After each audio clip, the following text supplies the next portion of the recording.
game for the Grand Rapids Rampage. They need a big game from their strong-arm quarterback, Clint Dalzell. And focus from Ricky Ross.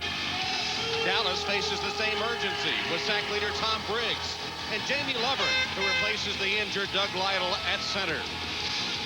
From Van Andel Arena in Grand Rapids, Michigan, it's the final week of the AFL regular season as the Grand Rapids Rampage hosts the Dallas Desperados. This is a battle for the Central Division Championship. Dallas has a one-game lead, but Grand Rapids won the earlier meeting with the Desperados, so a Grand Rapids victory today gives them the tiebreaker and the American Central Championship, and they are guaranteed to host a first-round playoff game. Hello, everyone. Welcome to Grand Rapids. Tom Havin and Pat Hayden ready for this game, which is for the divisional championship. The loser of the game could be playing on the road. The winner is guaranteed a home game in the wild card weekend next week. And, Pat, how important is it to these two teams to play at home? Yeah, Tom, it's no different than the outdoor game.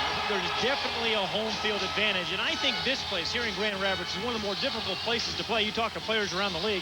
You see the number 9. They retired the number 9, the 9th man, the 8-man men on a side, but they retired the 9th number, and it's symbolically supporting these fans. They've been fantastic. And for Dallas, I mean, if they lose today, they have to win 4 games on the road to get to the Arena League Championship game. And history says the last 2 Arena League champions, they played every single game at home, so home field does count. Well, these are the 2 most prolific offensive teams in the league. And in the quarterback matchup, the 1-2 men in passing yardage in the AFL this season. Well, if you had to have, a game with a division title on the line, you want either one of these guys as your guy. Jim Kubiak has a chance to break an AFL record for passing yards in a season. Clint Dalzell has had another sensational year. Only quarterback in the history of the Arena Football League has thrown for at least 70 touchdowns in 5 different seasons. And there is the coach of the Grand Rapids Rampage, Michael Trigg. He was coach of the year when they won the Arena Bowl championship in 2001. And Joe Avisano, the Desperados head coach in his 2nd season at the helm in Dallas. And here's the opening kickoff. Well, sends it downfield. It'll be off the net and takes a funny bounce and finally goes out of bounds. So Grand Rapids will go on offense after Dallas won the toss and elected to defer to the second half. Here's the starting lineup. Grand Rapids with Dalzell, Avery, Marshall, Smith, and Shaw. And up front doing the blocking, Reese, Golston, and Manuel. This is a team, Grand Rapids, that has a lot of players missing from their roster. They lost 4 offensive, defensive linemen. The 2 defensive specialists are out. So they're going to try to slow the game down a little bit if that's possible in Arena football. Dalzell with a quick toss to Marshall, spinning his way across the 15-yard line to about the 17, where he's finally wrestled down by a host of Dallas defenders. And looks like Tom Briggs is one of the men to get down there. Here's the Grand Rapids Rampage. They're off to that great 8-3 start, but they've lost just a pinch of steam to your nose or wherever, and they've lost those last 4 games. And so, not only do you want to win for the home team and the home field advantage, Tom, as Danny White of Arizona told us early in the year, he didn't care whether you play on the road or not. He just wants you playing your best football at the end of the year. So this is a kind of a momentum-turning game for Grand Rapids. Sort of reminded me of one of the Saturday night dinners the way you look this. A big play. Steve Smith, shaking tacklers, finally tracked down by Jermaine Jones. But a big gain for Smith of 29 yards, and Grand Rapids already threatened. Michael Trigg, the head coach, said to us yesterday about Steve Smith. He said he is the quickest football player that I've ever been around. Michael Trigg's been around a lot of quick football players, believe me. He said just that thing, he's so good with the run after the catch. And they've thrown 2 short passes. They can slow the game down just a little bit. First and goal. Dalzell's pass to Avery broken up and incomplete. It was Steve Smith, the intended receiver. Here is the starting defensive lineup for the Desperados with Briggs, Pegues, and Carver. Briggs, the AFL sack leader, though they seem to have figured him out. McCullough, Alexander, Leverson, Jones, and Denton. Well, you mentioned Tom Briggs. Every team has a plan for him and how you're going to block him, how you're going to protect, block him and fool him. And Grand Rapids is going to do 3 different things. They're going to have what they call a sucker block. where nobody's actually going to block him. He's going to come upfield. They're going to hand the ball to a runner right behind him. They're going to cut block him, and they're going to try to chip block him as well. Terrell Shaw in motion, trips to the right side. Dalzell with time, and a wide open receiver, and the catch made for the touchdown by Terrell Shaw. So Grand Rapids marches down to get a score on the opening possession. And that is the 15th straight game that Shaw has caught a touchdown pass. He has had a remarkable year. Their offensive specialist is Shaw. See, and they're really not supposed to be this open in any league. Just a little push-off. Yeah, a little push-off, one of those inside and then out routes. So hard to come. And the extra point is good by Goins. So the Rampage on the Grand Rapids record 40th touchdown reception of the season by Shaw take a 7-0 lead. Well, Dallas is going to get their first possession. That's Steve Tunn, the offensive coordinator for Dallas. What a bright guy he is. And you're going to hear a lot of the nomenclature today. This is one of their typical plays. It's called right X on, 50 stack, X choice. You'll hear plays like that called by Steve Tunn. The right just tells the formation, where the receivers to go. The X and Z, they go to the right. X on just tells the motion. 50 is the 5-step drop by the quarterback. The stack is the outside route, the 10-yard hook route by those two wide receivers. But the X choice, that's the key route. That's what Jim Kubiak's going to be looking for. The X can run a post or he can run a corner, trying to put that defensive back in a real bind. So some of the nomenclature, and one of the nice things we've been able to do is follow these play calls by coordinators and quarterbacks. And everybody seems to run the same kind of routes, trying to put those DBs in a two-way bind. Brian Goins with a kickoff after Terrell Shaw's touchdown. Luke Leverson takes it off the net. Leverson dodging one tackler and then tripped up short of the 10-yard line. Bill Pettis, who normally returns kicks, is injured and did not make the team for the Desperados. Jim Kubiak leads his offense onto the field, joined by Alexander, McCullough, Leverson, and Culver. And the blockers are Briggs, Lovern, and Carver. Lovern replacing the injured Doug Lytle, who's out for the remainder of the season after tearing his MCL and ACL. And not only did Doug Lytle provide a lot of protection for Jim Kubiak, he was their long snapper. And a darn good one. Jim Kubiak needs only 99 yards to set the all-time AFL passing yardage record. And his first pass is complete. To the 20-yard line and up for a first down to McCullough. And it's going to be enough for a first down for Dallas. Well, it's going to be just a yard short, actually, with them marking. As you see the Grand Rapids defense. Avery, Ross, Marshall, Showers, and Grant. This is a defense that's been banged up, especially at the defensive specialist spot. Both defensive specialists are unavailable today. Mark Ricks is definitely out, and Cecil Doggett, a great defensive specialist, he's suited up and not expected to play. Second down and 1. McCullough receives the pass across midfield inside the 20 of Grand Rapids, where Marshall puts him out of bounds. It'll be a first down for Dallas, trying to answer the opening drive for the Rampage. Trips left, yo-yo, 50 rage corner.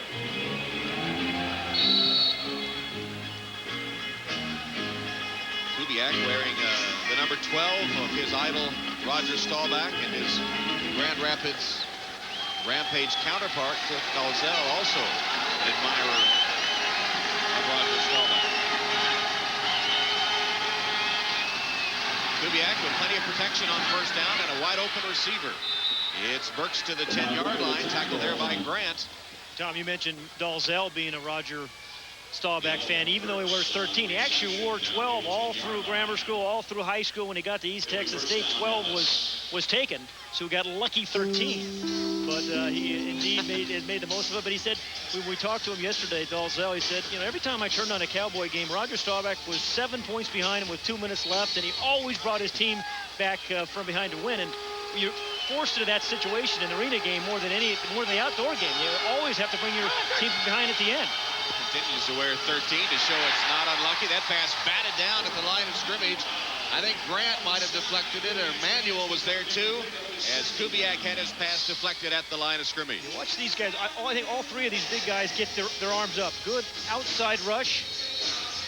Yeah, it was Manuel. 90. Yeah, Manuel. Yeah. 97. Rod Manuel's had a very nice year for Grand Rapids. From Oklahoma. There's the Kubiak march toward the record, now just 67 yards away.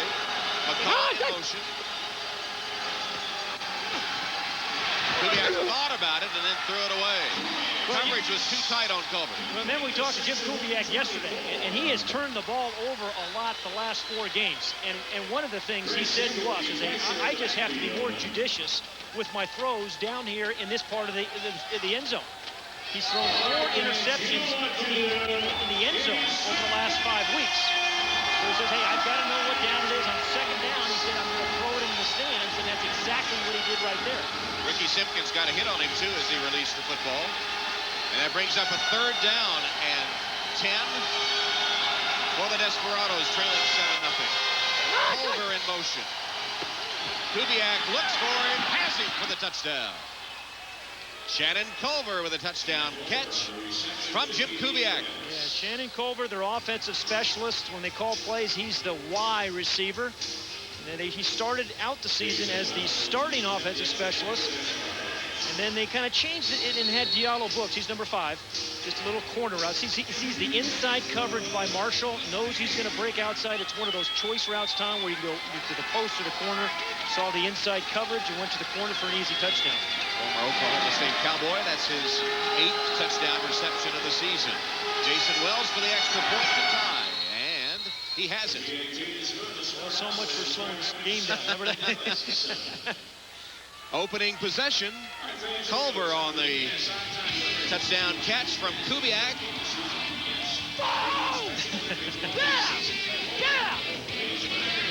He's fired up for this big game, too, isn't he? Shannon Culver has it. It's 7-7. The AFL on NBC is brought to you by Denny's. Stop by Denny's today and enjoy our great new barbecue meals starting at $6.99. By Super 8. See you along the way. And by Smooth Busch Beer and easy drinking Busch Light.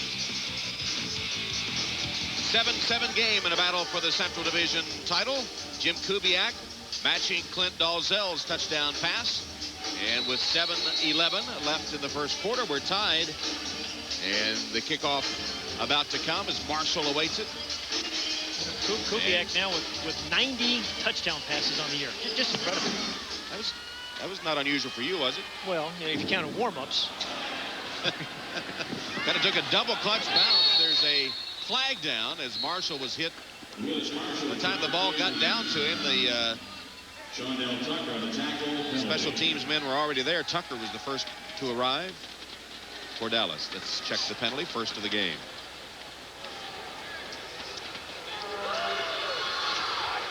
Today's referee, David Lambros. Kick catch interference on the kicking team. Number 4, 5 yards from the 5-yard line, the touchback spot, first down. And here's a playoff picture for the wild card weekend next week. Arizona and New York already have locked up home games next week. The winner of this game is guaranteed a home game. If Georgia wins against Tampa Bay, then they can play at home. If Georgia loses, then the loser of this game gets a home game. Got that? Yeah, I do. You know, the thing, I want to congratulate Todd Shell in New York. Remember, New York started the year 0-6. He came in and lit a fire into the team, and it's incredible. And they had, you know, Aaron Garcia was injured for at least one game, and they made the playoffs. So.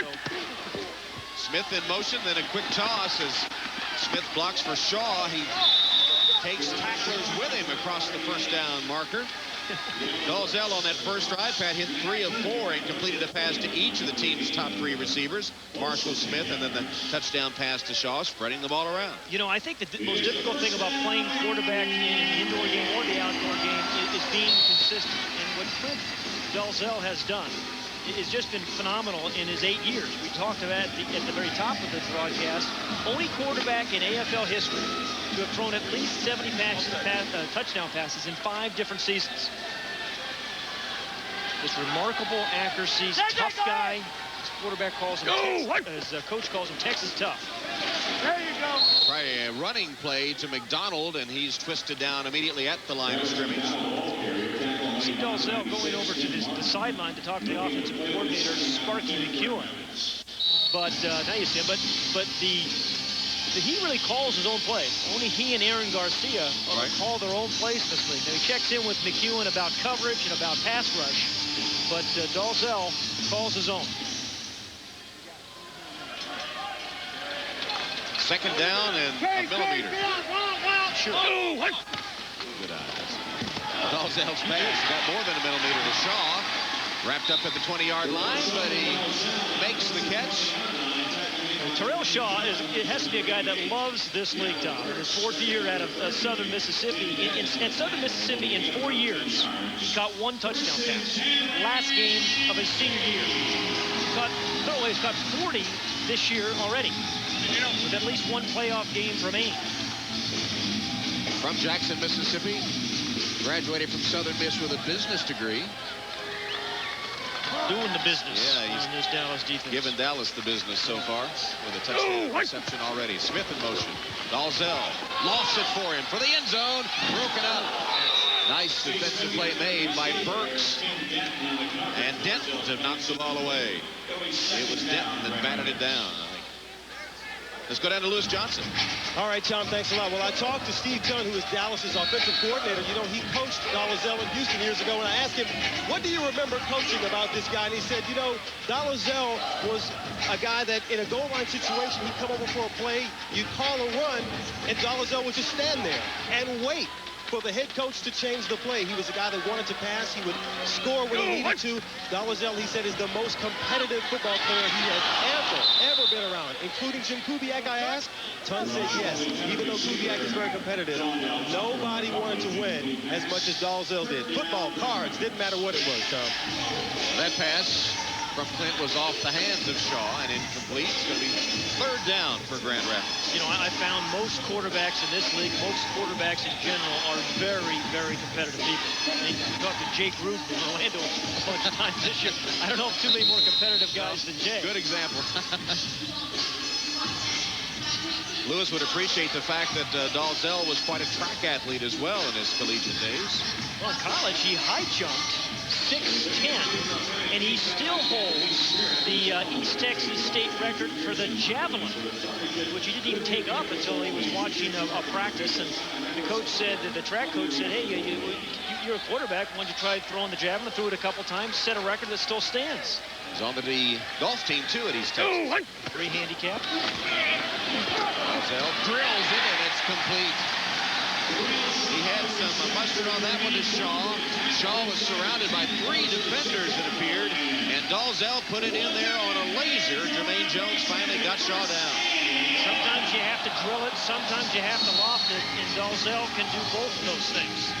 Now, this is one of those arenas, Tom, that does not have the open end zone. You know, we've seen some end zones that are open.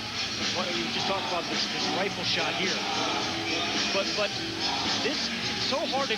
Down here, you see the back here, the backboard. A lot of the arenas don't have them, but for a quarterback, it's much tougher to loft that ball in the back of the end zone. Here's a quarterback draw. Dalzell, touchdown. His 2nd rushing touchdown of the season. Well, he ran the exact same play a couple of weeks ago against the Chicago Rush. You know, a quarterback draw. We talked about him being a good athlete. He's 6'5", 210, built a little bit like a 1-iron. You know, he's kind of tall and thin. But it was funny talking to Michael Trigg, his head football coach, said, you know, he is absolutely country tough kind of quarterback. Waco, Texas. Flag down and now being discussed. Michael Trigg, a former quarterback. To look at his broad back, he doesn't look like a quarterback's back to me, Pat. Well, in 1989 and 90, he won back-to-back AFL championships when he played with Detroit. Really kind of an interesting story, you know, almost like a lot of the coaches got into coaching by accident. Personal foul against Dallas.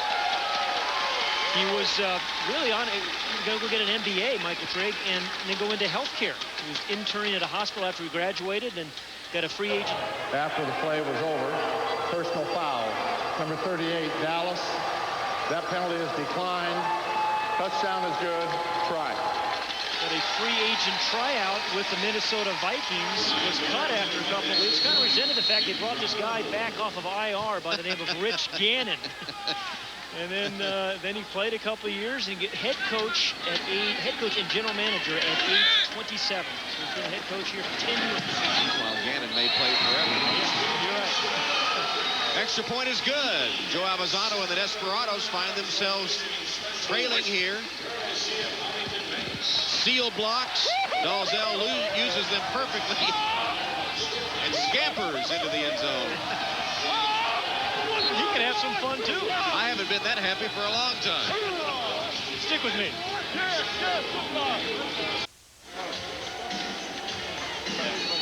Dalzell on a quarterback draw has put the Rampage up 14-7.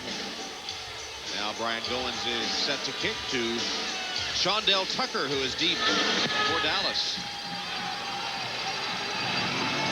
Tucker takes it off the net. With a head of steam. Shaking two tacklers and then brought down at midfield by Simpkins. Good return by Tucker in his first try, 31 yards.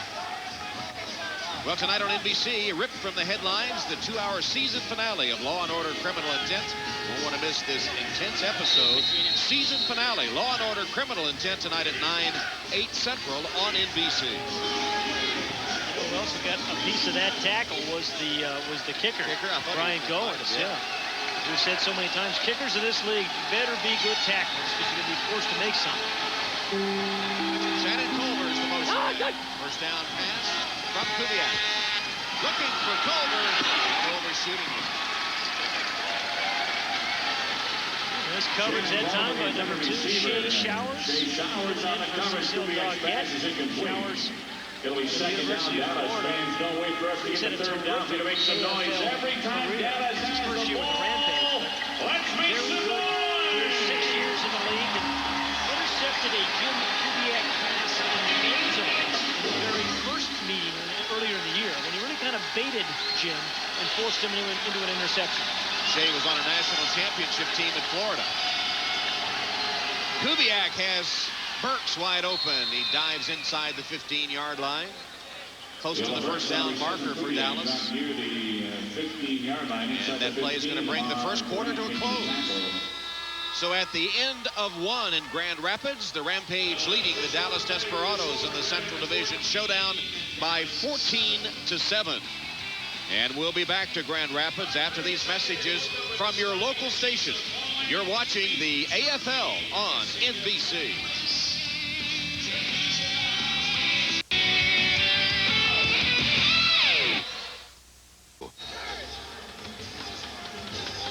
Tom Hammond, Pat Hayden, Lewis Johnson in Grand Rapids start the second quarter with the Rampage leading the Desperados 14-7.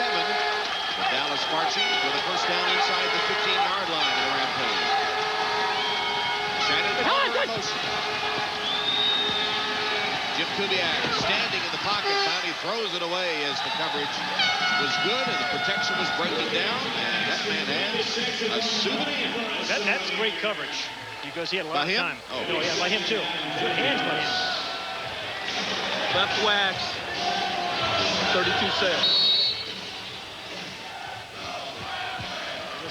Left wax.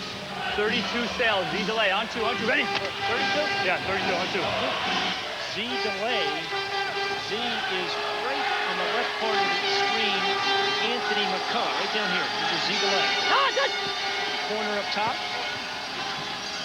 And he went to Culver on the other side, taken out of bounds at the 7-yard line by Marshall. Here's where teams really need to run the ball well. Brissett will be there. Left, wing plunge. 30 Z-fake.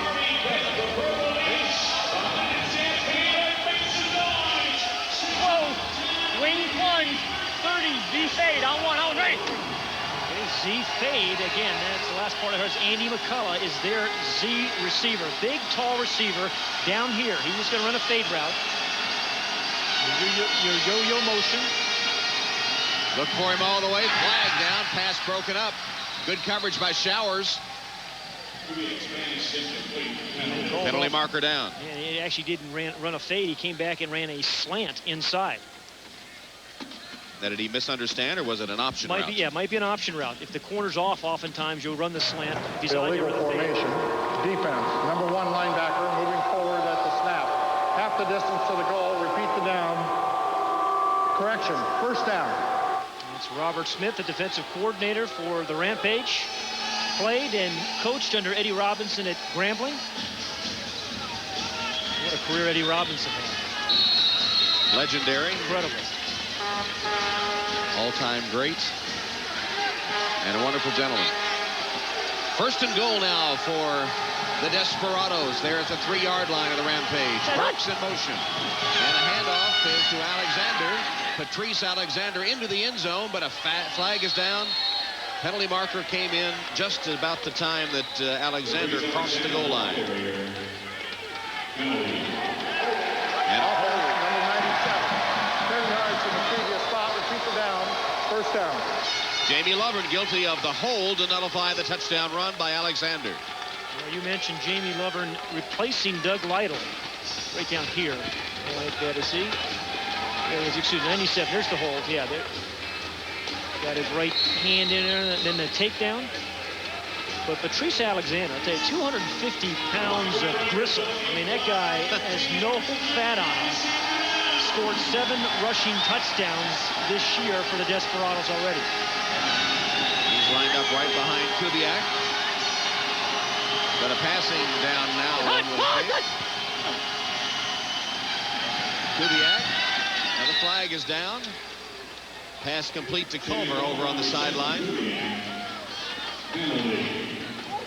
As Jim Kubiak has become quite the vocal leader and cheerleader for the Desperados.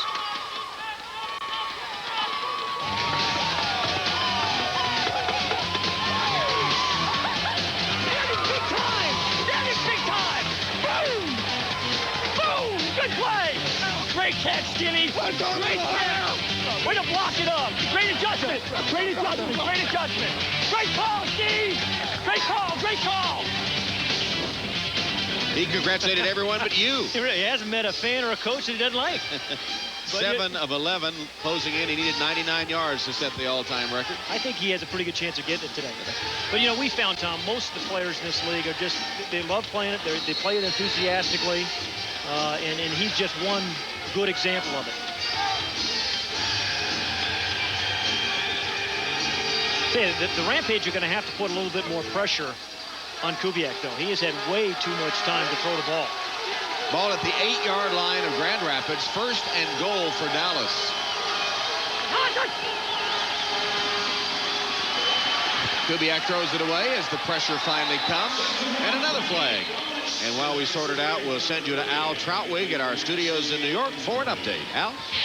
All right, maybe the most pressure-packed game of the day is Indiana and Chicago in terms of playoff implications. What happened here, Glenn? A simple offside handoff, the Donnie Caldwell 4-yard run, but the big celebration afterwards looks a lot like Michael Irvin. I can't dance like that. Back in the day, maybe. 13-7. Back to you, Tom. All right, Al, and here it's 14-7 Rampage. But Jim Kubiak and Steve Tongue threatening. That penalty again was, I didn't hear the call, Pat, while we were listening to Al. Defensive pass interference against the Rampage. Shea Showers the guilty party. And it's going to be first and goal inside the 5-yard line for Dallas. Well, a moment ago, they gave Patrice Alexander an opportunity to kind of run right in behind Tom Briggs, number 93. We talked about Tom being such a good pass rusher, but Briggs has developed in a very good offensive lineman as well. Here on the right side, the right tackle, if you will. Because of all the penalties, this is the 3rd time we've had a first and goal. There's another penalty marker. Burks made the touchdown catch. Will it stand? We'll have to sort out another flag. Early in the year, Los Angeles had a 17-play drive, which is unheard of in this league. 11 plays were on the 1-yard line. Illegal defense. Number 34, linebacker out of the box. That penalty is declined. Touchdown. So the touchdown good to Burks. Diallo Burks. now with 27 touchdown receptions on the season. And Jason Wells will attempt the extra point. He's got a new center for snaps since Jeremy Butler. That's because Lytle is injured. Wells, extra point kick is good. So playing on even terms with the Central Division title at stake, Jim Kubiak with a touchdown toss and another celebration. He's on the box. Making a little call or two as well. Give him a striped shirt. He was right. We're tied at 14. Taco Bell's new. Yeah, Jason Wells, a very focused kicker. He has small aims, and on kickoffs, he talks about having 3 goals. The first thing he wants to do is hit that yellow iron around the net. If he can't hit that, he wants to hit the slack net. It's in between, where you kick the extra point, that 9-foot area. And if you can't hit either of those two, just the regular old net, so you can maybe sometimes get a crazy bounce. And this time he'll be kicking to Ricky Ross. The key is to kick it off the net and not directly to Ross. That would be way last on his list, wouldn't it? High off the net. That was a good one. That was a third choice, but a good kick. And Ross takes it back to the 13-yard line. And let's take a look now at our Super 8 league leaders. This is after 15 weeks of the regular season, not counting this week. And Graziani and Garcia were tied with 92 touchdown passes each. And since then, Garcia with 8, giving him 100 this week. So Mike Furry, even though he's not in the league any longer, has the lead after 15 weeks in receiving touchdowns. It is a pretty talented receivers there. Most quarterbacks are going to throw some touchdown passes with throwing to those guys. Chris Jackson having a terrific year for Los Angeles. Flags will stop that play. Clint Dalzell. And it's a lot of flags for the 16th game of the year. False start. Number 1, offense, 5 yards. Still first down. Ross with a false start will cost him 5 yards. The offensive coordinator, Sparky McEwen, next to Clint Dalzell. Played quarterback here. Grew up in Grand Rapids.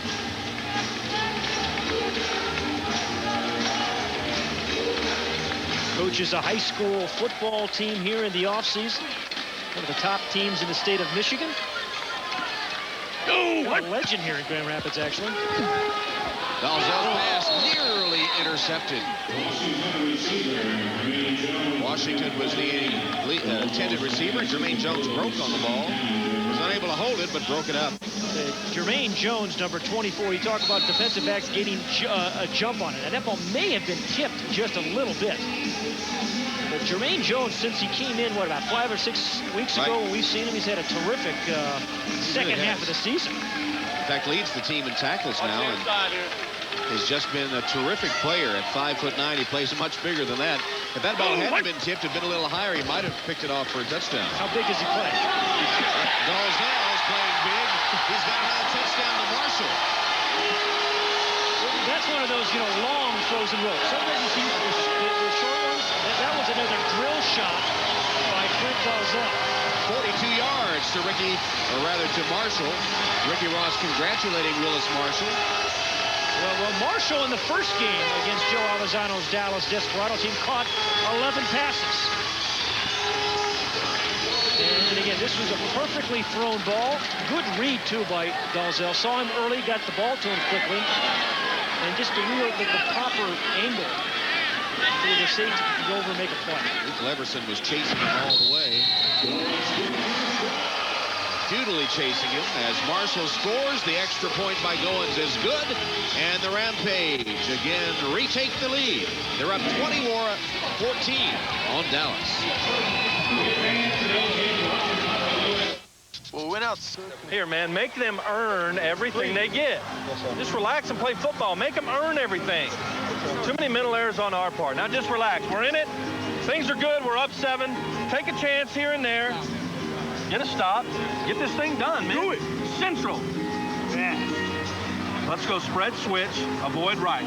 Central on 3. 1, 2, 3. Central. Michael Trigg saying, let's get a stop. There have been no stops yet. We have just under 9 minutes left in the second quarter. And Grand Rapids up 21-14.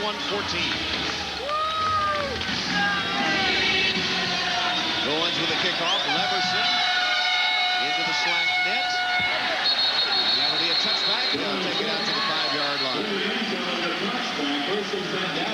Brian Goins has hit 3 extra points today. Just had that kickoff. Our degree player profile. Our subject is Brian Goins with the econ degree from Northwestern University. Photojournalist. Is that a different than a photographer? In this case, yes. He's a photojournalist. Yeah. He doesn't just take pictures, he takes meaningful pictures. There you go. I knew there was a difference. But what a year Brian has had. He has kicked 3 winning field goals this year for the Rampage. So a big year for Brian. Including against Dallas. Indeed. Which puts them in a position today, if they win, to win the tiebreaker and take the divisional title. There's Shannon Culver with a grab against the boards. We talked a lot about the home field advantage. There have been 16 AFL championship games prior to the upcoming one, June 22nd. 14 of those teams have been the #1 seed that have hosted that game. And the last 2 in a row have won, the #1 seed. So, you know, the playing at home, your record really make a big difference. And, of course, Grand Rapids knows all about that. 2001, they were AFL champs.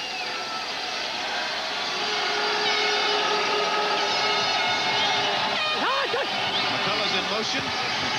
Kubiak's pass is complete. And wide open was Leverson. Tracked down finally after 14 yards by Lamar Grant as we check in with Lewis. Well, Tom, you know Grand Rapids assistant coach Robert Smith, the gentleman on the field now taking care of the defense. He's been all over his guys about the mistakes they made in the last series, the flags. And I asked him what's going on. He said, well, you know, the guys are a little nervous. We're trying to do some different things to get Kubiak out of sync, some new things, but he's been all over them. And I said, hey, coach, you know, did you learn this field demeanor from Grambling legend Eddie Robinson? He said, oh, no, I didn't learn that from him. Eddie Robinson, one of the nicest guys in the world. Jim Kubiak's completed 4 passes in a row. Make it 5 as Leverson catches this one. Uses his blockers on the cutback. He's to the 15 and wrestled down at that point.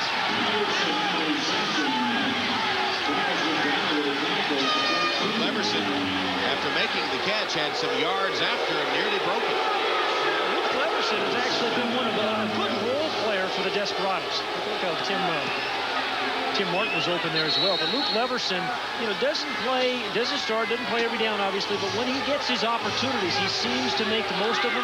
Good defensive back as well. And with the injury to Will Pettis that you mentioned, Jason Shelley also out. He's getting a lot more playing time.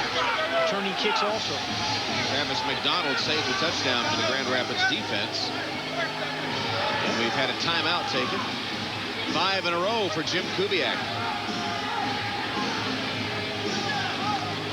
So here's the problem. The old equipment man. I hope he's not wearing that, is he? No. You know, yesterday, putting a drill through there. When we were talking to the Dallas staff, the equipment man hadn't shown up. So they were 1 shy on the equipment man. So all the staff were getting all the equipment ready for today's game. Patrick Scott appears to be the man without his hat.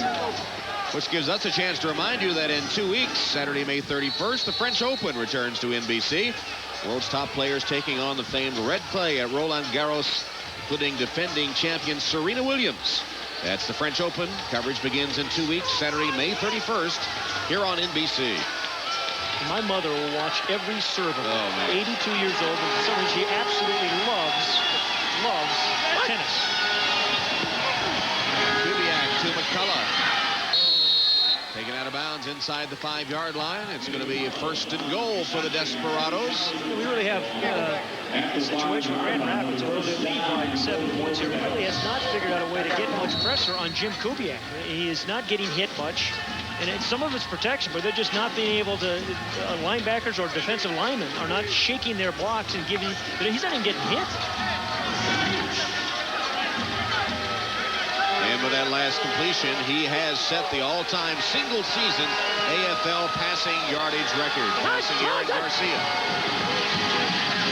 And adding to his record with a short gain as another helmet goes flying.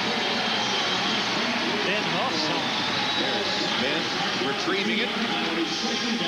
Lamar Grant. And on the sideline, Patrick Scott still getting his gear back together. A bunch of nicks up there in that helmet, too, doesn't he? Patrick Scott plays that fullback linebacker position where you're going to have a lot of collisions and get a lot of nicks on your helmet. You hope your quarterback doesn't have a lot of nicks on the helmet. Your equipment men aren't messing with his helmet much. If you're a lineman, you might be looking for a job if your quarterback has the nicks instead of you.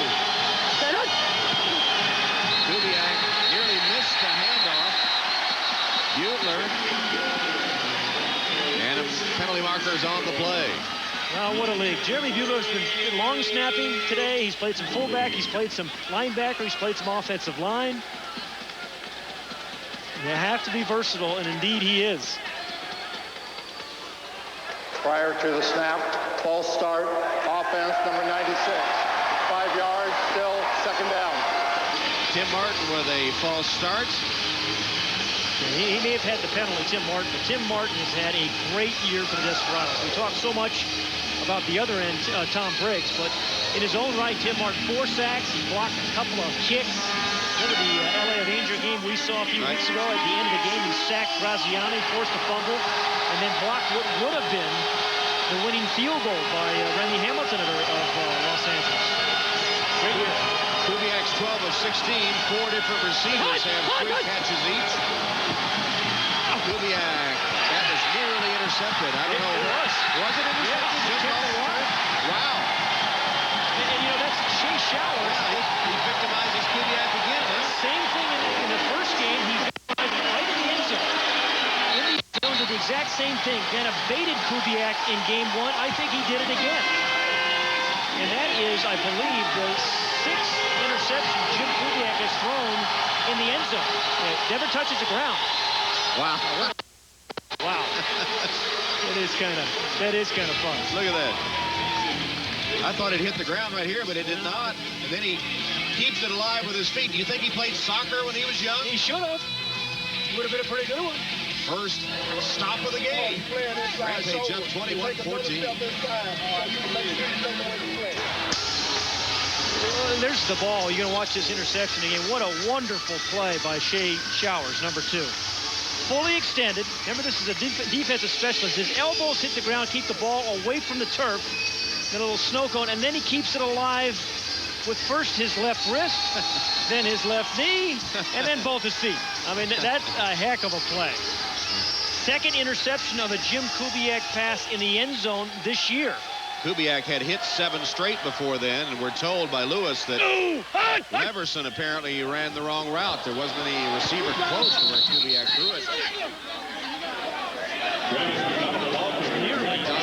Yeah, McDonald was very close to being tackled in the end zone for a safety. I think it surprised just about everybody that they would run it right there. It certainly didn't surprise Henry Taylor. Everybody except Henry. Yeah. Henry nearly took the pitch.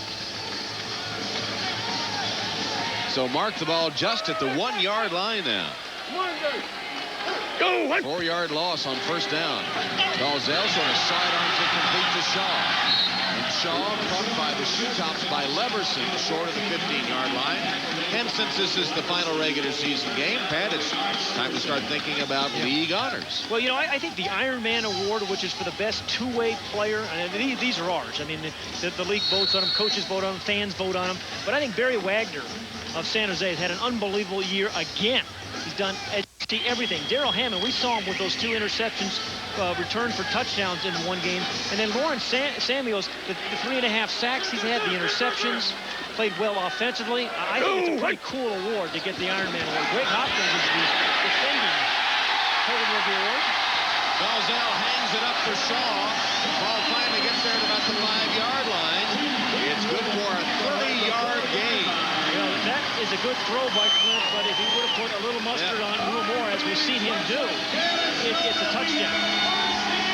Shaw has to be thinking, come on, ball. It allows Denton to catch up and make the tackle. Well, Terrell Shaw, boy, he was open by a good 4 steps. When you have Shaw and you have Steve Smith, Ricky Ross, you've got a very good set of receivers. Terrell Shaw now with 5 catches, 76 yards. Dalzell hits it complete to Smith. Stops short of the end zone. Rampage players wanted a touchdown. Officials say no. They're pretty good. That screen pass is like a run. We've seen so many runs inside the 10 and inside the 5. Ricky Ross, number 1, trying to put a block. I think it was on Denton, who kind of fought through that to make a stop. And Dallas has taken a timeout. Comes with 1:38 left till halftime, so we approach the 1-minute warning. And the Rampage threatening to add to their lead. We'll be back to Grand Rapids right after these messages. The AFL on NBC. 1:38 left till halftime. 21-14 Grand Rapids. Joe Avezano and the Desperados in the shadow of their own goal line now. 2nd down and goal from the 1. And still not in. Hand off to Ross, the motion man. Well, Clint Dalzell's had a pretty good first half. Kind of threw that one sidearm into a wide open Terrell Shaw. Then the scamper, the 8-yard scamper. And then just a perfect throw down the sideline. So you've seen a couple of different kinds of throws. A nice run by Clint Dalzell. No surprise for a guy that's had the kind of career he's had. And Dallas takes another timeout. They're down to 1 remaining. The clock shows 1:21 first half. Well, the seed teams 1 through 12 in the Arena League. You have the best record. You get that number 1 seed. Play, if you win, all the way through the home games. First 4 seeds, 1 through 4, have first week buys next week.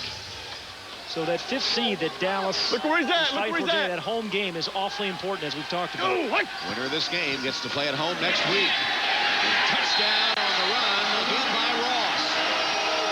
Ricky Ross bouncing off his own blockers and scooting into the end zone for the Grand Rapids score. Okay, Ricky Ross is a really good Arena League player. He just can't seem to stay healthy. This is his 10th game this year. He missed 5 games with a high ankle sprain, but when he plays, very good receiver, and as you see down by the goal line, a pretty strong runner. 3rd-year player out of Missouri. He has 3 receiving touchdowns, 1 field goal return for a touchdown, a kickoff return for a touchdown, a fumble recovery for a touchdown, and now a running score. So the extra point will come up in just a moment. First, we'll take a break. Welcome back to Grand Rapids, where the Rampage are set to attack the extra point. This blitz. Blitz. Yeah. Blitzing allowed in this league is by the mascot. Brian Goins with the extra point kick. And it's down the center. And Grand Rapids at the 1-minute warning takes a 28-14 lead on Dallas. And the winner of this game assured of a home game next week in the first round of the playoffs. And a little iffy on the loser of this game if Georgia beats Tampa Bay later today. And we know that Arizona has a home game, right? And New York has a home game already. And the loser of this game will be on the road if Georgia beats Tampa Bay later. And just think about that. To win the championship, that means you have to win 4 games on the road. And in these tight little configurations of these arenas, I think it's a very, very difficult thing to do. Jim Kubiak has already set the all-time AFL single-season passing mark, but he's trailing by 14. Now, should we put a little asterisk on that? I think you should. Yeah, 16-game season. Yeah, 16-game season. Hate to spoil Jim's parade. By the way, congratulations to Jim and his wife, Jennifer, expecting their 2nd child. He and Jennifer already have a daughter, Abby. High school sweethearts from Buffalo, New York. Goins to kick to Leverson. Off the iron, tough hop. Leverson corrals it. And is going to stay in the end zone.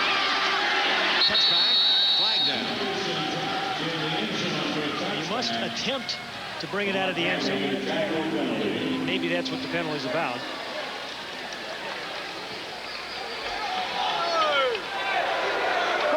receiving team not bringing the ball out of the end zone. Bring the ball to the 5, half the distance, first down. Nice call, Pat. Well, I've been doing this now for, what, 16 weeks? Getting the hang of it? Yeah. Sort of. Joe was saying, look, he was trying to come out. How do you know what he was thinking? Joe was funny yesterday when we were talking with him. I said, Joe, you realize on 2-point plays, you're 9 for 9 this year? He said, you kidding? I said, yeah, you're 9 for 9. He said, I got to start calling more of those. I got to start calling more 2-point plays. All right, here we go. Well, right now, with a minute left in the first half, they find themselves down 2 touchdowns. Kubiak's going for one here. Culver with a catch at the 20-yard line. Tackled by Showers. And a quick hit of 27 yards on the first play of the drive. Once again, superb protection for Jim Kubiak. Allows this long route to be run by Shannon Culver. Really just kind of had Shea Showers thinking he was going deep. Cuts off the end and then a perfectly thrown ball by Kubiak.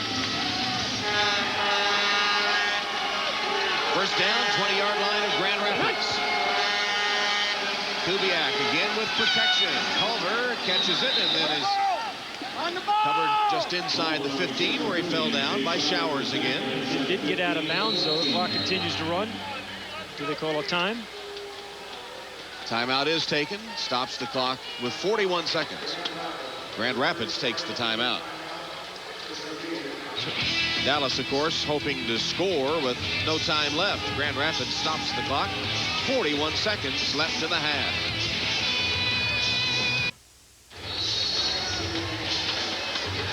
.41 seconds left till halftime. 28-14, Grand Rapids. Jim Kubiak of Dallas has hit 9 of his last 10 passes. The only one that wasn't complete was intercepted in the end zone. Kubiak lofts it. McCullough was the intended receiver.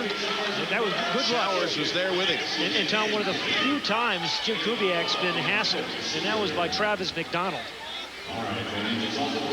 It's going to bring up a third down.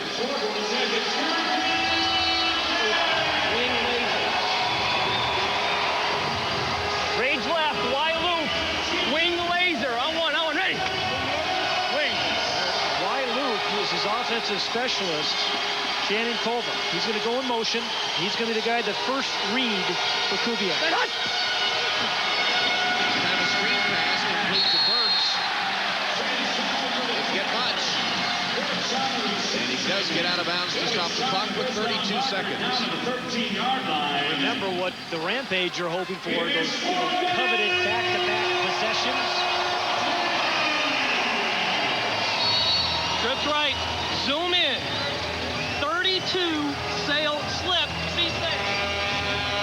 Yeah, sail route is the corner. Trips right, zoom in. 32, slip, Z sail, on two, ready.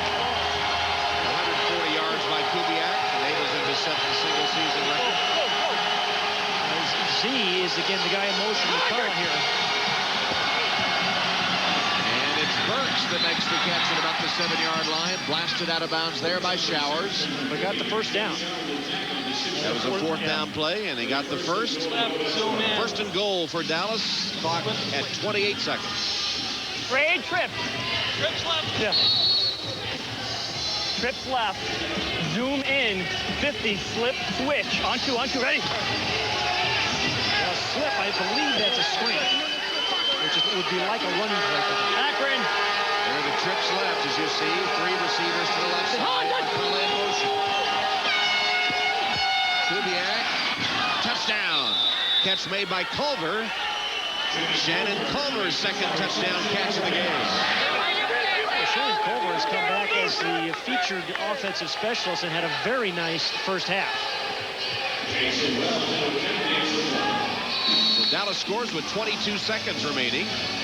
6 catches, 2 touchdowns for Shannon Culver today.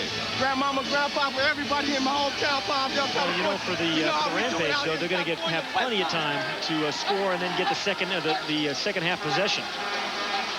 Jason Wells tries to add the point after, and it's good.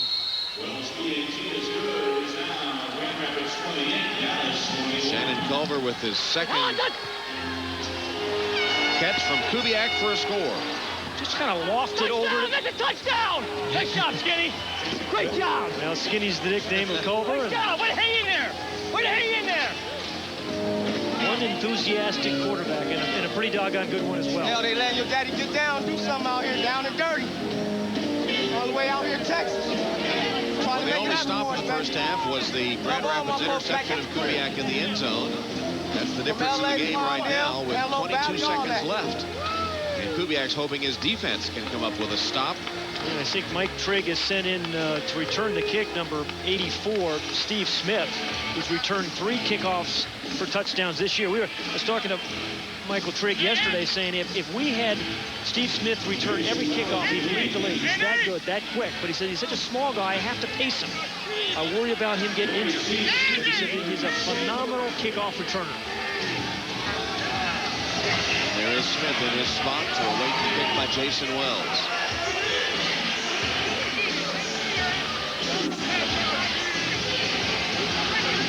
.22 seconds left. The Rampage have 2 timeouts.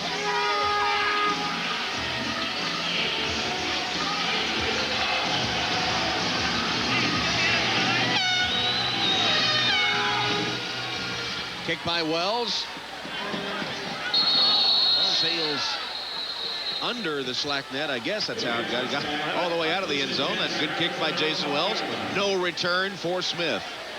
So 22 seconds left, and we remind you that at halftime we'll be going to our AFL on NBC studios in New York with Al, Glenn, and Michael, set to give you all the scores and highlights on this final week of the regular season and all the latest in football news. That's coming up at halftime. We're 22 seconds away. Curious about that Tampa Bay score.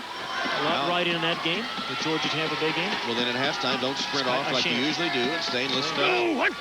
Bring me the hot dog in, please. Dalzell's pass complete to Shaw.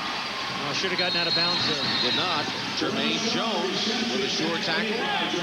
They'll use one of their 3 timeouts. And with 15 seconds, as you see up here, plenty of time in this league. And as we've talked before, I think from this area of the field, much easier to score than when you get down inside the 10-yard line. Now, they had already used 1 timeout, so that's the second they've used, I believe. Yeah, you're right. Just went off the clock there now. So each team with 1 timeout left.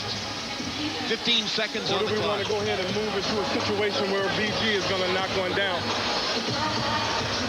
We got to get out of bounds, get about 10 yards, get out of bounds, and then go from there. We'll strike on our last. Well, we could strike here. Well, hell, we got bingo. We always got bingo. We can look it off. Talking about really just getting 10 yards, using maybe 5-6 seconds, and then going to the end zone. Hey, we're gonna go trips, double post, wide choice, okay? Z, you gotta stay. Get out of bounds. We got 1 left. Keep them out of here now. Trips. BG is Brian Goins that they were discussing, their kicker, so at the very least they want to give him a shot at a field goal.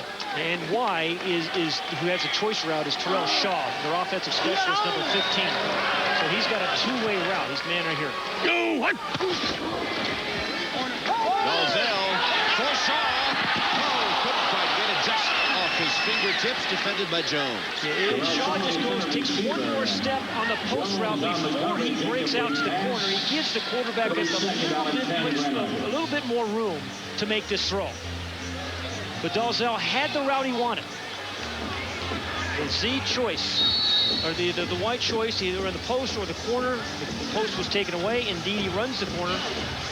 Had him open, but a pretty tough throw and it would have been a tough catch for Shaw. I think he just had to give him a little bit more room on the sideline. Now 10 seconds left as Dalzell reacts to that near strike. Trey. Marshall in motion. Dalzell has the ball ripped away. That's a free ball. Dallas chasing after it, and they cover it in the end zone for a touchdown. Briggs caused the fumble, and Briggs recovered the fumble in the end zone. Tom Briggs, the AFL sack leader, with a big play to knock the ball loose and recover it for a touchdown. The 4th forced fumble by Tom Briggs this year. Like I said, you have to have a game plan when you play against Tom Briggs. Every team seems to. It's going to come from right down here. There he is, number 93. Dalzell never saw him. He batted the ball away, and then a host of white jerseys.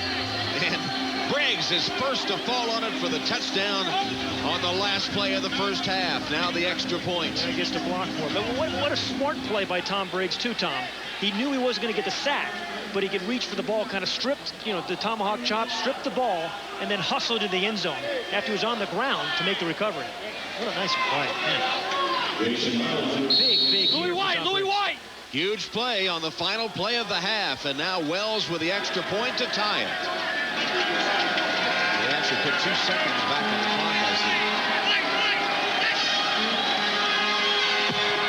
see. Jason Wells with the extra point to tie the game. So the clock originally showed 0-0, but now they've put 2 seconds back. Great job. 9.5 sacks on the year coming into today. Tom Briggs has been kind of quiet the last 5 games with only 1 sack.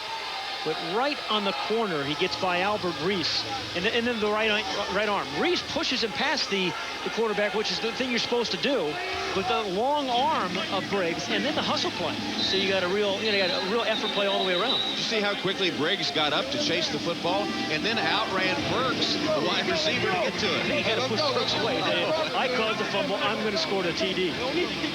Cut his arm and everything else sliding on the turf.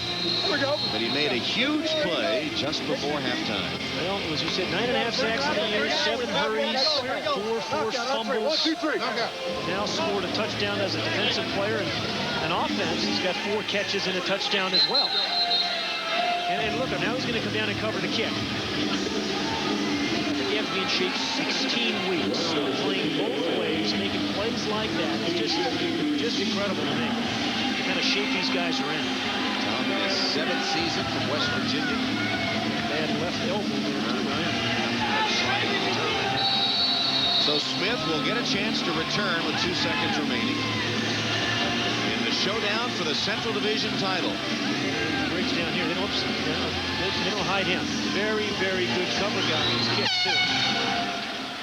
Wells off the net. Smith couldn't handle it. Loose ball picked up by Shaw. Now he's just out of the end zone. There's the penalty. That one was pretty blatant. Penalty on the play. It'll be a touchdown. Failure to bring the ball out of the end zone on the free kick, number 15. Half the distance from the 5-yard line, first down. It turns out to be a pretty smart play when you think about it, though, because the clock would have expired. Sure. Now they get at least 1 shot at a touchdown, right? He had no chance to run it back, which he didn't. He was surrounded, so takes the penalty and get a play from scrimmage. That's either good coaching or an incredibly heads-up play by Terrell Shaw. Very rarely you see zone defenses in the Arena Football League. You're going to see one right now from Dallas. 3 guys back deep. So barring a penalty, this will be the final play of the first half. Well, just took a knee. You don't see that much in the AFL either. No, you don't. So they'll go to the locker room on even terms in the Central Showdown as we go down to Lewis Johnson. Tom can't even believe I've stopped to interview him. Hey, tell me about the batted ball and the recovery for the touchdown in the end zone. We needed another score after Jim's interception in the end zone. So Coach Norris came up to me and said, try to make a play out there. Got a lucky bounce in the end zone and was fortunate enough to recover it. All right, Tom, listen, the Central Division title and a possible playoff game at home are on the line here. What do you all have to do in the second half? We just got to be physical up front, keep getting pressure on Dalzell. I think we're going to be all right. All right, Tom, congratulations. Thank you so much. All right, Tom. All right, Lewis. I think Tom is perpetually out of breath, all he's done in that first half. It's a tie game at halftime. Let's take you now to Al Troutwig in our AFL and NBC studios in New York.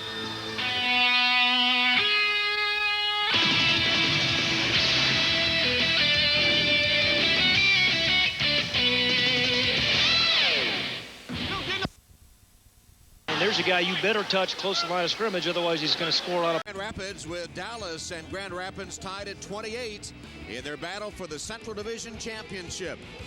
Tie score will settle it all when we return to Grand Rapids after these messages.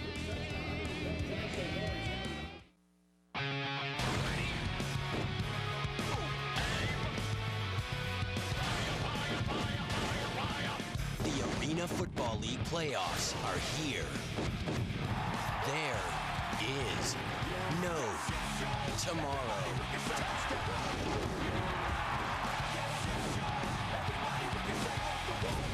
The Arena Football League playoffs. For tickets, call 1-866-AFL-TIXS.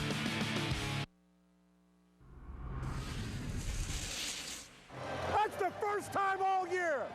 Nobody called that. They had a guy here to tackle. He doesn't have to come out. Yes, he does, Coach. I'll show you on tape. You don't run out of bounds and you don't catch a damn touchdown, and we don't get the yards we're supposed to get. And all of a sudden we're back here at 14-all because we don't play smart. Well, the coaches are into it. We know that. Hey, listen, no cafe lattes for either coach this second half. Not allowed. No coffee. Tied at 28. The winner gets the Central Division Championship. And for all the offense we saw in that first half, a couple of big defensive plays proved to be the difference, including that one made just before halftime by Tom Briggs in Dallas. Sensational player. Has been doing that most of this year, sacking the quarterback, causing havoc, the 4 fumbles forced this year, but that was the biggest play, really, of the first half. Grand Rapids, despite all their injuries, staying right with Dallas. Yeah. Each of them had, Grand Rapids 5 possessions, 4 touchdowns, very efficient. And Dallas, 4 possessions, 3 touchdowns, plus the 1 defensive touchdown. That's why we have a tie ball game. I thought one of the things, though, that Dallas did particularly well was protect Jim Kubiak. I mean, we've done a lot of Dallas games, and he generally gets hit a lot more and pressured a lot more than he has thus far today. Well, a lot of it, too, is the function of the Grand Rapids injuries, especially to their defensive specialists. Indeed. We haven't seen an onside kick yet today, Tom, and generally in the Arena League games, we see at least one. Some we've seen as many as 4. So Grand Rapids kicking off to open the second half. And this is Burks. Picks it up on the hop. And Burks with one man, Goins to beat, and Goins gets him out of bounds. The kicker, again, is the man that's 2 tackles. Is able to save the touchdown. 2 tackles for Brian Goins. Well, this year Denny's is putting together Denny's Great Uniform Giveaway. Log on to arenafootball.com to enter to win. The Denny's Great Uniform Giveaway gives local teams uniforms provided by Majestic Athletic. And this week's winner, Jody Ashworth, an actor from Colonial Heights, Virginia, who won uniforms for his former high school soccer team, the Hopewell Blue Devils. Jody donating his winning uniforms to his old school. You had a little trouble with that one this time, didn't you? That's it. Burks, touchdown. No trouble Quick there. strike from Kubiak to Diallo Burks, 28 yards. Big return off the opening kickoff, and then Burks, doing all the work, gets the pass from Kubiak for the touchdown. They're so understated, Tom. I mean, quick strike, 1 play, boom, touchdown. I mean, that is indeed a quick strike. Diallo Burks, really looked like he was supposed to get jammed at the line of scrimmage. Nobody even touched him. And there's a guy you better touch close to the line of scrimmage, otherwise he's going to score on plays like that. Had a big year. So Burks had the long touchdown return, and then the go-ahead score. Wells with the extra point, boots it through. Touchdown by Burks. Yeah, and as a defensive back, if you don't get your hands on these guys in motion early, this is what's going to happen. They're going to run right by you for touches. So Dallas sprints in front on the opening drive of the second half.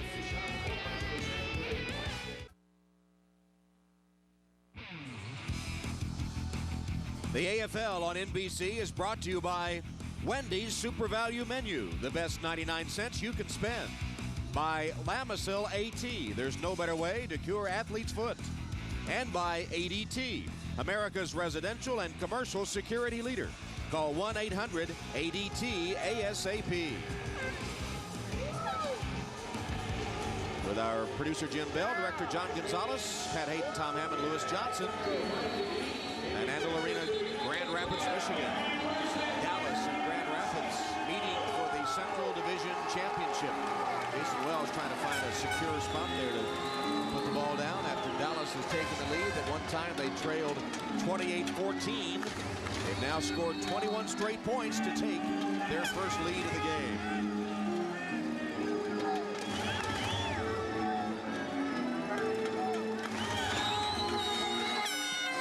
Ross is set to receive the kick by Wells. Kind of a funny-looking kick off the net, right into the hands of Ricky Ross. And Ross, nearly sprinting free, does break a tackle. Ross down to the 11-yard line. Another big kickoff return. This one by Grand Rapids as Ricky Ross takes it 43 yards. Let's go down to Lewis.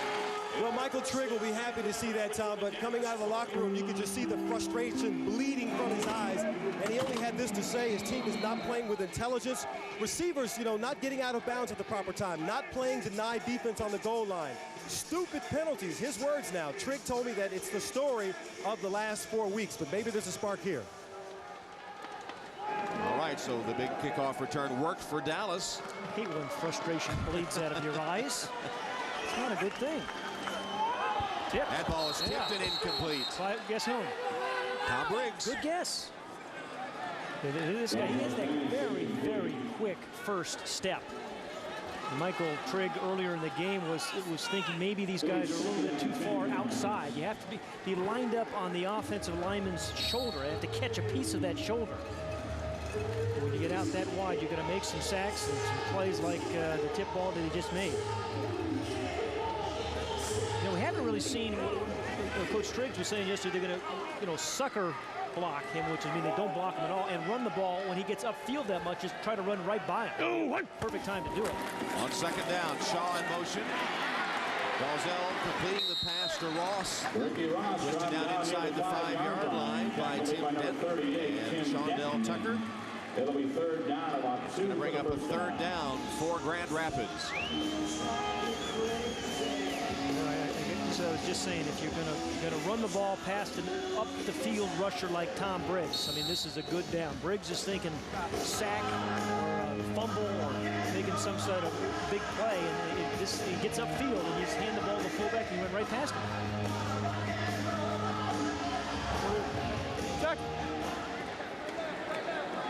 Texas, hurry up! Play clock is down to 3. Got it off. Dalzell's pass incomplete. Tried to thread the needle that time to Ross. It's going to bring up a 4th down. Tucker broke it up. That was a really tight throw. Talk about those windows. Again, watch how tight this throw is. I mean, right there. And there's a lot of bodies around. Has to throw it in between Dallas defenders, and both Jones and Tucker, number 9, make very nice plays, defensive plays. So 4th down for Grand Rapids. Dalzell's pass, flags are down, caught for a touchdown by Shaw. If it stands, it'll probably be interference, it would appear, against Dallas. That's a heck of a route by Terrell Shaw, and in the patience of Dalzell just to kind of hang in there. Same route that he ran for his first touchdown, kind of an in and an out. Some teams call it a smash route. In and then back Speaking to their smash. Clear hold, but what concentration, and Dalzell wanted to throw this ball a little bit earlier than that, but just kind of hung in there and waited, and he was rewarded. And Goins with the extra point, so Dalzell responds on a 4th down touchdown pass. We're tied again at 35.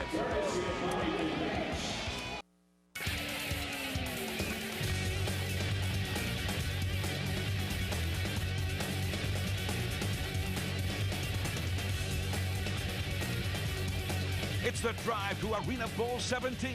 The AFL playoffs start next Saturday at 3 Eastern, noon Pacific on NBC.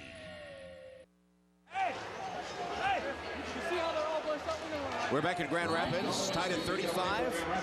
10-20 and counting in the 3rd quarter. And it will be Shondell Tucker deep for the Dallas Desperados. Short kick. Tucker takes it on the fly. And he's jammed up as he gets to about the 12-yard line. And Avery with a tackle on special teams for Grand Rapids. Well, we've seen 2 big defensive plays in the game, and one of them made by Tom Briggs, who leads the league in sacks and has to be a candidate for Defensive Player of the Year. These are your candidates, and right? Right you are, Tommy. I would say right there. Tom Briggs, 9.5 sacks, the 7 pass deflections, 4 forced fumbles. Had another big game here. Cleveland Thomas, we saw a couple weeks ago, who was absolutely sensational. And Omar Smith of Tampa Bay was a big year for the Storm. Culver from Kubiak to the 19-yard line, short of the first down. I haven't seen everybody this year, but those 3 guys are certainly at the top of my list. Difficult to separate them, although Cleveland Thomas, it's sort of feast or famine with him. We've also seen him with that high-risk style he plays get burned a few times. Dallas kind of took it to him, but boy, did he really respond a few weeks later. And he has 13 interceptions on the year. He's missed 2 games. He's only played 14 games. It's been a remarkable year for him. Last year's Defensive Player of the Year. Fumble the snap. Kubiak in a wrestling match. And it looks like he retains possession. This is a thing that the Desperados and Jim Kubiak have had problems with the last few games. I think they've had like 10 turnovers. Turnovers have been the last 4 games. They just sort of bounced off his hand. Well, again, we've talked about Doug Lytle, but ordinarily he's the starting center out of there, and it always takes some time to adjust to a new center. So here's a 3rd down play for Dallas. 3rd down and 4 for the Desperados in a tie game.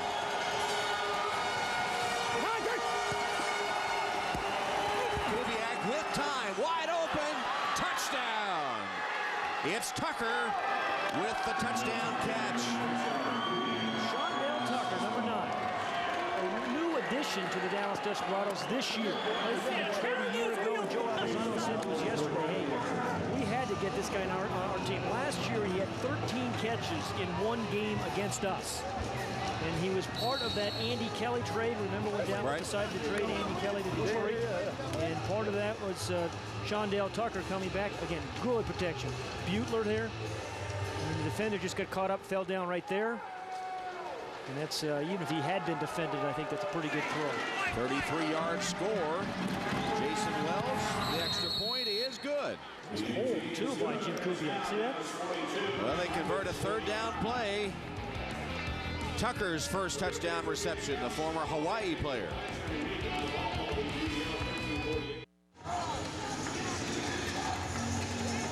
Should be a wild scene at Belmont Park June 7th as a New York bred for the first time goes for the Triple Crown. Hope you'll join us for the Belmont Stakes. Here on the last week of the regular season in the AFL, Dallas and Grand Rapids are playing for the Central Division Championship, and Dallas has just regained the lead. The kickoff by Jason Wells to Ricky Ross. Another good kick. Off the slack net. Ross dancing his way to the 5-yard line. Raised tackle and thrown. And Clint Dozell will take the field. Dozell said that he was the youngest of 3 boys, but the best athlete in his family was his mom, Judy. Judy and Johnny are in the stands with Lewis Johnson. They sure are, and they're sort of on pins and needles, Tom, with this game and the way it's going. And let me ask you first, Judy, you know, you watched your son grow up. When did you know that Clint had a talent with football and he'd be able to do something with it? Well, probably when he started playing in the 7th grade. He didn't seem to have a lot of confidence then, but it has come along in the past several years when he's gotten to play a lot. So he's got the ability. He's accurate. He's known for his confidence. Dad, let me ask you. Steve Tunn, who was the offensive coordinator for Dallas, said that he is the most competitive athlete he's ever been around. Where did he get that from? Is that from you? Well, from both of us. We were both athletes. And of course, his brothers were all athletes, and they were real competitive growing up with each other. And speaking of competition, I heard there was a little competition yesterday out for some fishing. So how many bass were caught, and who caught the most? Well, Clint said we caught about 75. I think I caught 1 more than he did. That explains it. Yeah. It comes from the parents, guys. All right, Tom. Okay, Lewis. How many can you catch, Pat? Is it... Catch and release, I guess. Catch. You know, Judy talked about being a great athlete. Clint was talking yesterday. She actually once bowled 300. She's played college basketball and softball, so indeed quite an athlete. Well, Jermaine Jones wouldn't release Ricky Ross that time. And, I knew you were going to get this somehow. Him at the 15-yard line. But it is a Grand Rapids first down as Judy and Johnny's son, Clint. Well, you can tell they're all from Texas. But Clint was saying, hey, Grand Rapids is such a great place to raise a family. He has two young children. Said there's a church and a bank on every corner in Grand Rapids.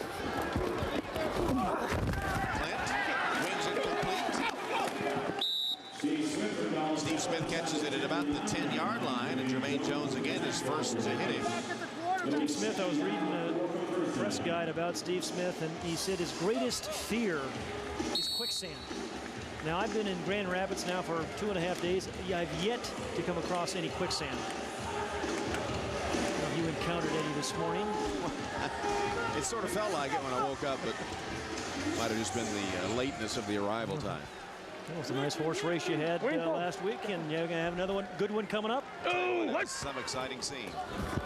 Dalzell to Shaw. Squirts his way down to about the 2-yard line, where it'll be first and goal for the Rampage. The Alabirds saved the touchdown with a tackle. One of the things I like about Terrell Shaw is that he's not afraid, to come up, go over the middle, try to break some tackles. A lot of these offensive specialists are small, itty-bitty guys that make a lot of the long, easy throws, but don't make the tough catches. Now, Terrell Shaw makes all those tough catches. Had a bunch of them today. 100-yard receiving day for Terrell, and Dalzell is 4 for 4 on this drive, and 5 in a row overall. And that one back away. Some good defense by Jermaine Jones. On the coverage, incomplete pass. Gotta like little Jermaine Jones. He plays with a big heart. And I remember that he told us that he was a good basketball player, a walk-on basketball player. I said, well, at 5'9", you had to play point guard. He said, yeah, but said, I got a lot of rebounds. He said, I was one of the leading rebounders. He said, people always think I can't jump, including receivers. Well, we've seen him make a lot of leaping plays, knocking balls away from the receivers the last 5 weeks of the season. Come here. Stop. Stop. Get back. Stop. God dang it!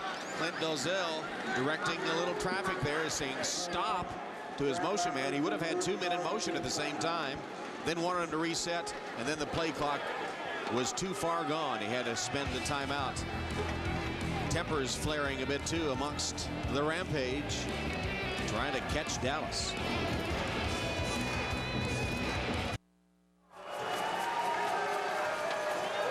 Grand Rapids forced to spend its first time out of the second half to avoid a penalty. It remains second and goal for the Rampage with 3 minutes and 18 seconds left in the third quarter. They trail Dallas.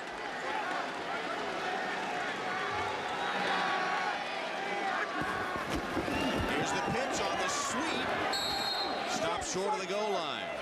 They tried to run it in. Jermaine Jones again playing the run tough. We've seen him play the pass particularly well. That time Jermaine Jones, all 5'9", 186 pounds of him, makes a nice stop. Of course, Ross isn't that big, much bigger. Indeed, but he's got some big bodies in front of him. Had to fight through the freeway traffic there.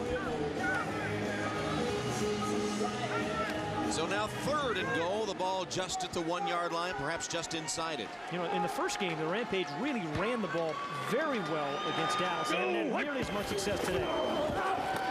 Ross, did he get in?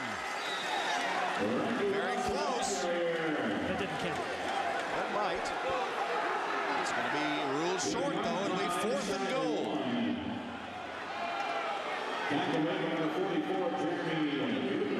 In game 1, Chris Avery, the starting fullback, had a run of 40 yards and another 25 yards. Inches from the goal line. He has not carried the ball yet today, I believe. In fact, there's McDonald in there, mostly a fullback, Travis McDonald. So inches away from the goal line, 4th and inches. Grand Rapids trailing 42-35.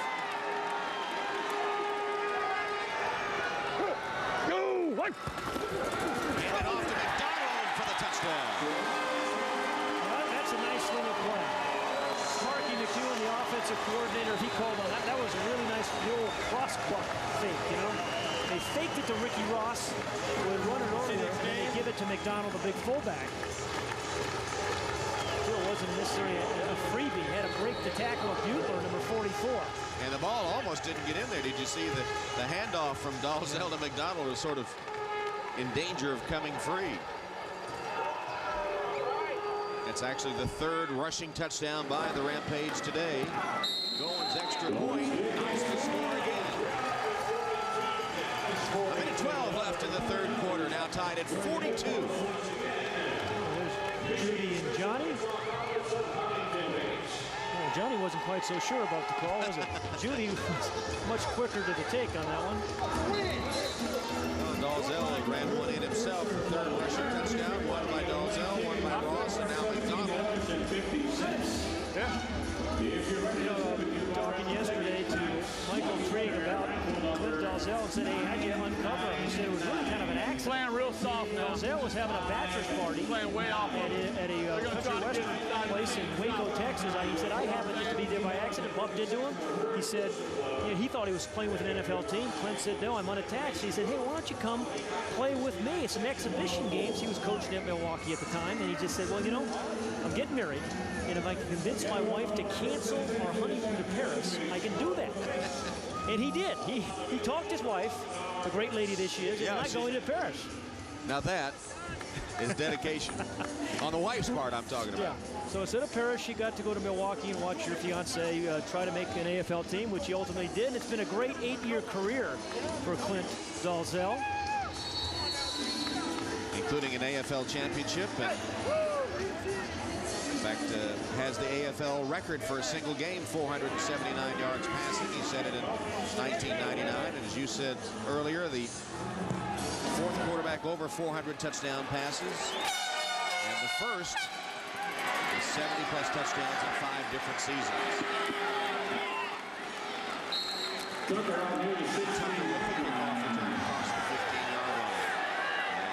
Separate them.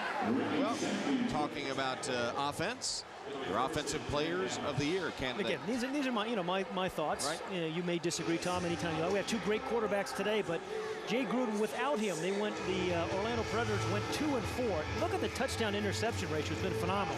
Tony Graziani, Los Angeles, what a turnaround last 2 years. He's led that charge. 100 touchdowns this year for Aaron Garcia again.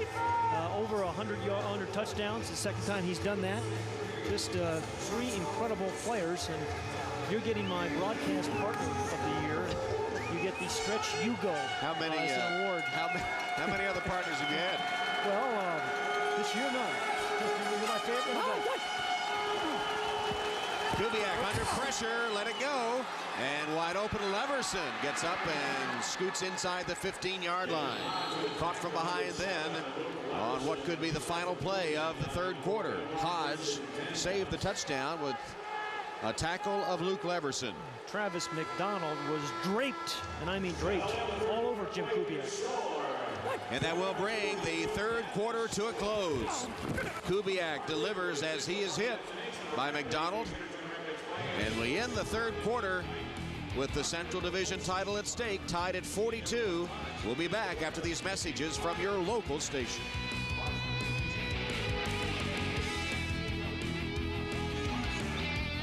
Copyrighted telecast of the Arena Football League may not be retransmitted, rebroadcast, or reproduced without the express written permission of the AFL and NBC.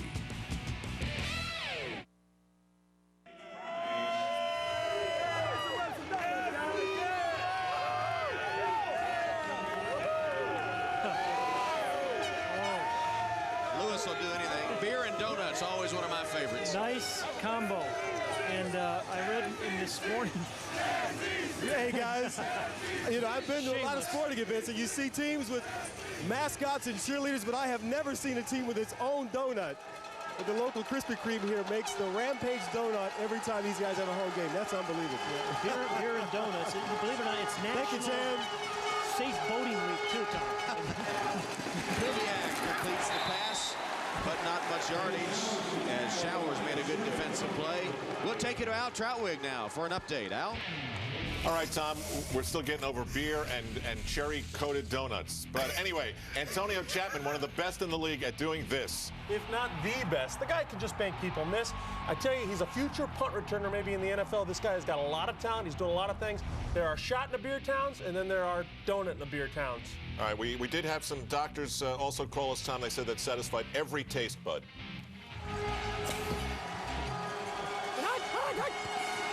Indeed. Flag down a flag on Al for that comment. It's not really on the popular Atkins diet either. It's the donuts and beer. Prior to the snap, false offense, number 92, 5 yards from the previous spot, still second down. False start on Shante Carver. Yeah, Shante Carver back for the playoff run, missed about 4 weeks. But he had a knee injury, former #1 draft pick of the Dallas Cowboys, #1 great player at Arizona State, where he was an All-American there. Great pass rusher there. Meanwhile, Jim Kubiak has hit 15 of his last 17 passes, including his last 6 in a row. And 3 of his last 5 went for touchdowns. I think his 14th pass was my favorite today. Here's one you'll like. Oh, incomplete. Deflected by Marshall, Willis Marshall, with the good defensive play on the Kubiak heave. Yeah, Willis Marshall playing that two-way position, which I've really come to appreciate in this league. He plays wide receiver on offense, then he has to flip it over and play corner. Most of the guys are more skilled wide receivers, so when he makes a defensive play, your coach really has to be happy. 3rd and long for the Desperados. Marshall doing it offensively and defensively for the Rampage. Crowd's gotten into it. Kubiak lofts for the end zone, wide open touchdown to Culver. That is a crowd stopper. Yeah. He was absolutely wide open. Shannon Culver's 3rd touchdown catch of the game. You know, Tommy, they've run a couple of those option routes, which we've heard them call, and he has the option in the post or the corner. He kind of stumbled there. Every time today, he's run what has essentially been a corner route, and every time he's been wide open. After he stumbled, it was like the parting of the Red and Black Sea here as he just finds himself wide open. 8 catches, 3 touchdowns. I'd throw it to him more often. Pretty good odds. Extra point is no good, but flags are down. This could be big. Wells missing the extra point, but 2 penalty markers on the play.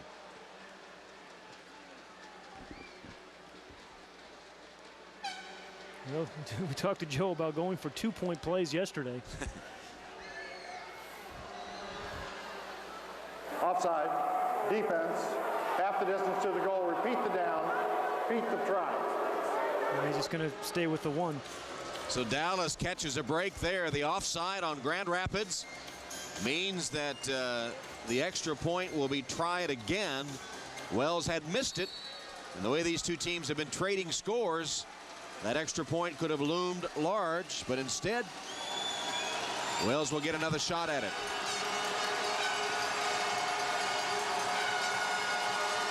Whoops. High snap over the head of Kubiak. This is 2 points if the Grand Rapids Rampage can get it in the end zone.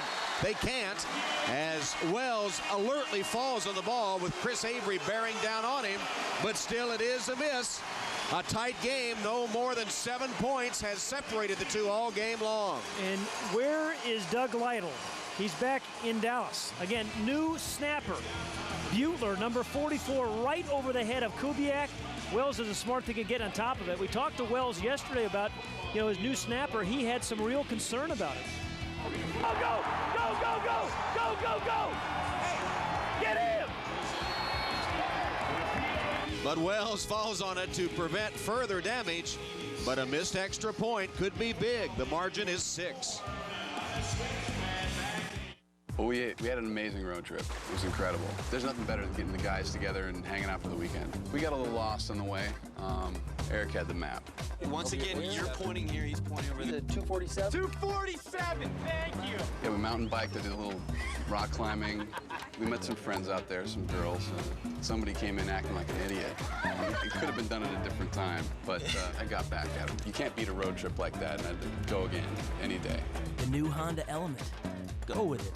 Hey, Frank, you got everything out of the stadium, right? Yeah.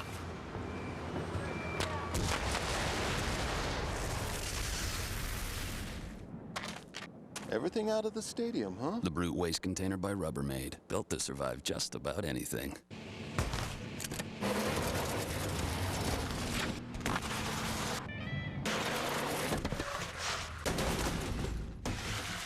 The Brute. fruit tote by Rubbermaid. Built to survive just about anything.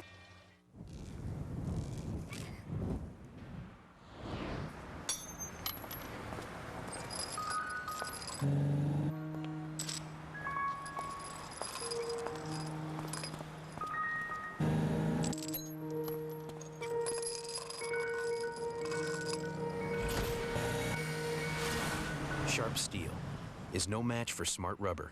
Tires with run-flat technology on the wings of Goodyear.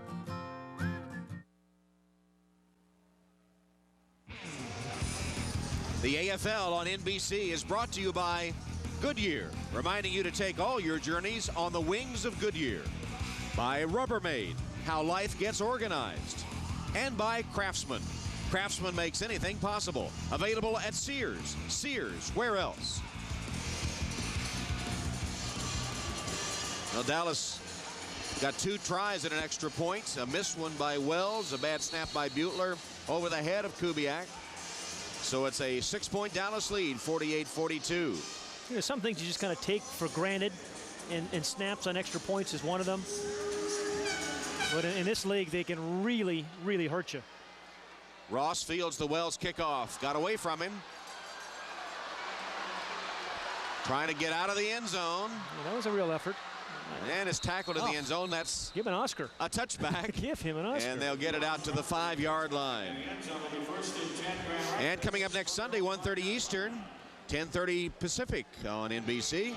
It's the Nike Prefontaine Classic, featuring some of the world's best track and field athletes, including the world's fastest man, Tim Montgomery, plus Gail Devers, the Australian national hero, Kathy Freeman. Remember when she lit the flame in Sydney and then won the 400 meters, one of the great moments.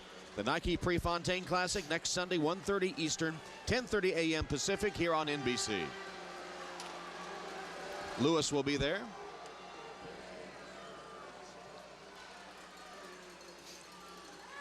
Dalzell's pass tipped. Yeah. Flag is down. Yeah. That flag probably going to be picked up because the ball was tipped. Indeed. Very perceptive, Tom. No pass interference for the ball's tipped. You're getting ready for the playoffs, I can tell. You're going to be ready in that first round next week. Funny side inspired me yesterday. I'm trying The to illegal get 10 defense links ahead of you. and drifting, number 92. 5-yard penalty, automatic first down. But of course we were wrong, or I was wrong. Yeah, now see. Told you were wrong. So a little drifting will cost him 5. Yeah. This is what see how wide these defensive are. You have to be lined up on the shoulder, catch a piece of those offensive linemen. Otherwise, it's an illegal defense. Tom Briggs is way outside. And earlier in the game, Michael Trigg was complaining about that, and rightfully so. I think we give that call to Trigg. He alerted the officials. They said, yes, we'll watch it. They just called it. Oh, my. Delayed pass to the tight end, Simpkins. And Simpkins wrestled down at about the midfield stripe. That's Ricky Simpkins, his 3rd catch of the season. They have some big men on this Rampage team, but none bigger than number 75, Eric Golston. He's playing center. See him right there, 75, and he looks big in any kind of uniform that he wears. It's one of those. I thought it was a tent. It might have been. 6'4", 330 pounds, 6-year out of Ohio State. He told me yesterday that he was 330 in high school. Just has not been able to put on much weight since high school. Can you imagine the fear of lining up across from a guy at 330 in high school? Flag is down. Ross receives the Dalzell pass. Jermaine Jones tackles him. And you know, Golston is actually a little bit out of the norm in the Arena Football League. Most of the linemen are really defensive linemen in college, but at Ohio State, Golston was a center. No penalty for illegal defense. The quarterback did a pump fake. 2nd down. So he was a center. He was an all Big Ten center. Yeah, indeed, at Ohio State, and he kind of learned how to rush the passer, kind of a bull rusher. Also, he says he likes to tweak with electronic gadgets, kind of fixes all sorts of things around the house. A little bit like you, Tom, I know. Very handy. I am the least handy guy I know. And I know a lot of guys who aren't very handy. Golston right down here.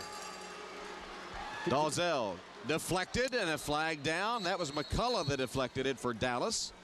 Another penalty marker. Well, a lot of penalties today. Holding against the Rampage. It certainly wasn't on Eric Golston because he didn't have to block anybody.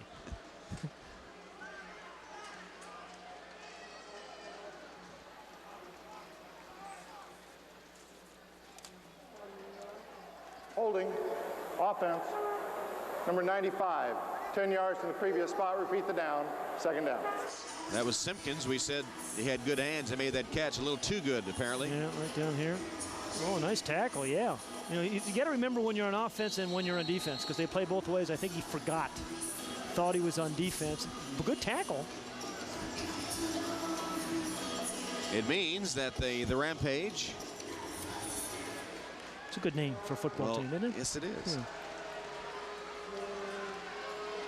We'll have a 2nd and long.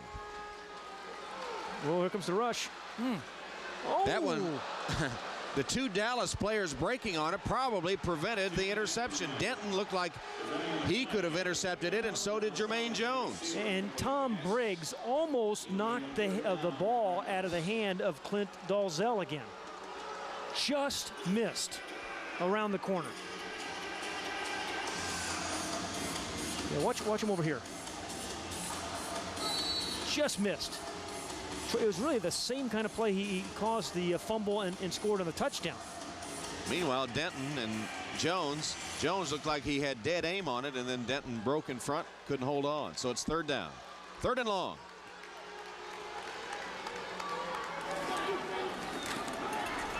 Dalzell's pass broken up by Jones. Jermaine Jones, another big defensive play. Another rebound for Jermaine.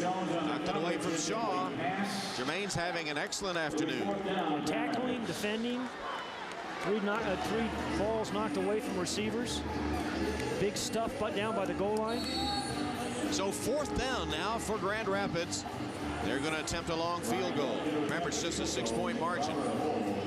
You know what we haven't seen this year, you and I have not seen, is a returned missed field goal for a touchdown. Probably should have went to 15 so he could have come back. It happens with some regularity in this league. Brian Goins' 36-yard attempt is good. Goins drills it from 36 yards to pull the Rampage within a field goal. He is one good kicker.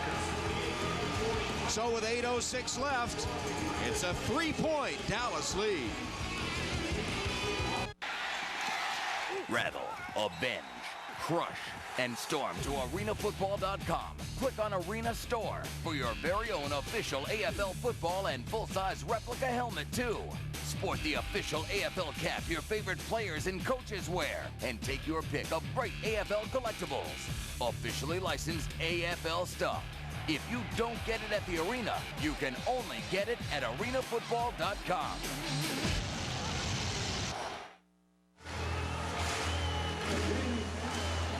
.45 after Brian Goins of Grand Rapids hit officially a 47-yard field goal. So the long field goal makes it a 3-point game.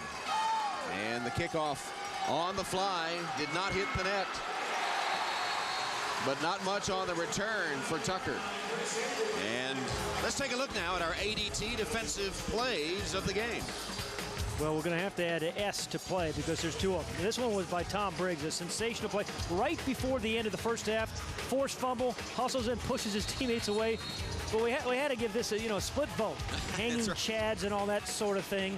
And that was Shea Showers, the interception. Feet, knees, legs, socks, everything involved in the interception. Our ADT defensive plays of the game. Dallas now leading by 3. Kubiak on target. And short of the first down to Tucker. When you say on target, I mean, you are right. 69% completion percentage guy is Jim Kubiak. I mean, both these guys really, really high percentage completions. Dalzell at 67%, but very, very accurate. That's why you see a lot of his receivers able to run after the catch, get in the end zone after the catch because they're not having to adjust to the football. Patty's missed only 7 today in 30 attempts.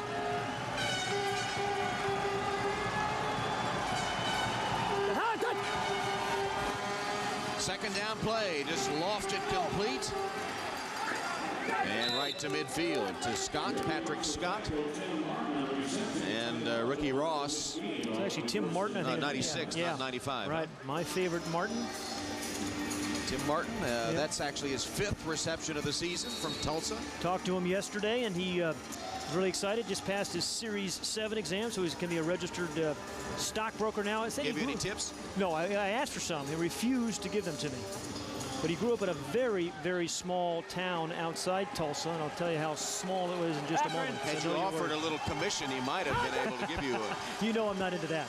No commissions. Tucker with a reception to the 15-yard line where he's wrestled down by Willis Marshall. So I said to Tim yesterday, how small a town did you grow up in outside Tulsa, Oklahoma? He said, Pat, we didn't even have an address until I was 16. And then he said, well, I said, well, what was your address? So when it was 16, my address became Rural Route 9, Box 448. So if you needed to get a hold of Tim, that's where you sent it. Oh, great. Rural Route 9, Box 448. Great year he's had, though. He has had a great year. And he's helping the Desperados march down the field here. Second down and short. Oh, man, what a pass. Kubiak had his foot stepped on as he backpedaled, but managed to recover and get it to Tucker. He has a first down before Showers wrestles him to the turf, took the ball away, but what a rush by it'll be a completion. Excuse me, Tom. Madison Johnson, number 50 for the Rampage. Man, he just got an incredible quick jump and just bull rushed right through the center. Watch him right here. Watch this. He had, you know, part of a center, part of the fullback, still got in Kubiak's way. It's going to be first and goal for Dallas. They're down at the 8-yard line. Dallas leading 48-45 as time ticking down to the 4.5-minute mark. Madison lost his neck there. You see that?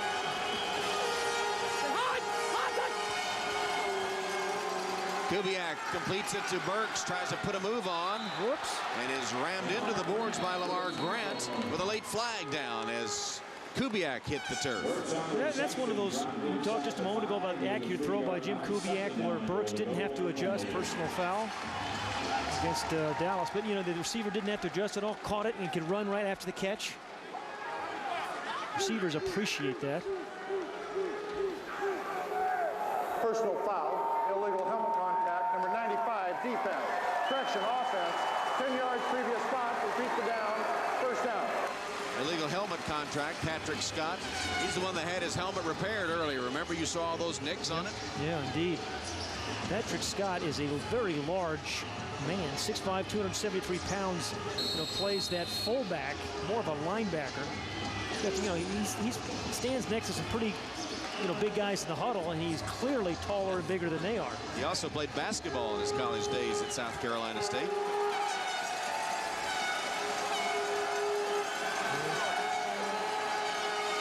Burks in motion, first and goal. Kubiak's pass. Was it deflected? It was either that or too low, intended for Burks. I think it was tipped away on an excellent defensive play by number 5, Lamar Grant. Former Desperado. It's a choice route again, one of those option routes, in or out for Burks.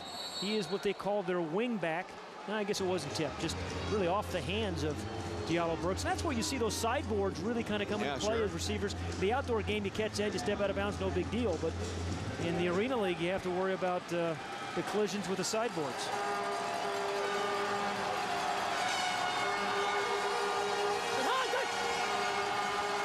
Kubiak again double clutched on the snap, but was able to complete the pass.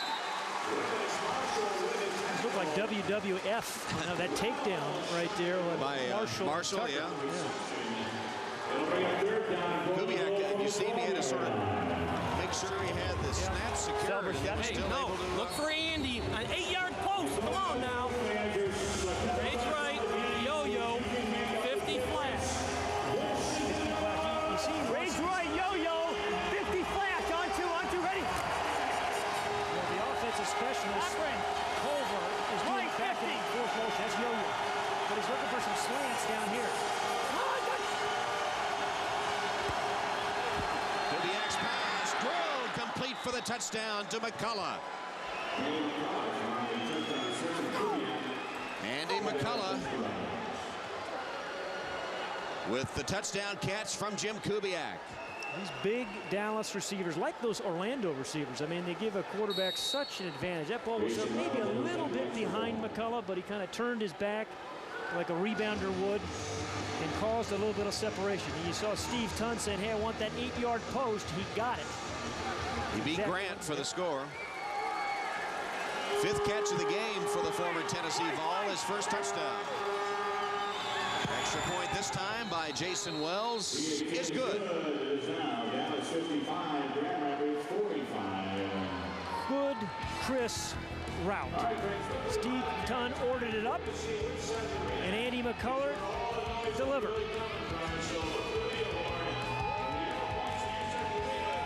And it's a 10-point Dallas lead.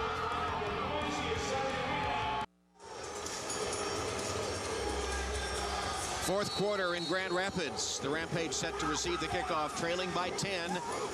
Grand Rapids trying to break a 4-game losing streak and win the Central Division title with a victory over Dallas today, but down 10. But now just over a minute 30 remaining. Steve Smith off the net. Smith, the speedster, breaks to the outside, cuts back. Smith still on his feet, angling down to the 12-yard line. He is quick.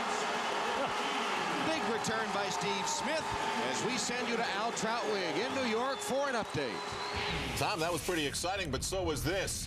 The route run by Freddie Solomon. I mean, this is the route that you will use on your cut-up reel to teach your young kids. Did you see that post? He sold it with his head, his body, everything back to the corner for a nice touchdown by Freddie Solomon. Tampa looking to gain the number 2 seeding. They would with a win. 51 seconds to go. Tom, back to you. All right, Al, here we have just 1 minute left. We're at the 1-minute warning after that 43-yard kickoff return by Steve Smith. Well, Michael Trigg said this guy could be the best kickoff returner in the league if we gave him more chances. You understand why. The quickest player I've ever seen, Coach Trigg said. Quick enough there.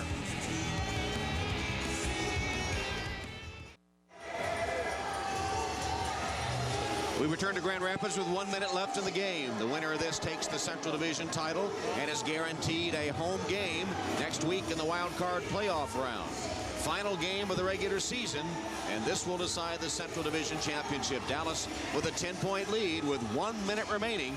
Grand Rapids driving at the Dallas 12-yard line. They have 2 timeouts left. There's the standings coming into today. Grand Rapids with a victory would win the tiebreaker and take the title.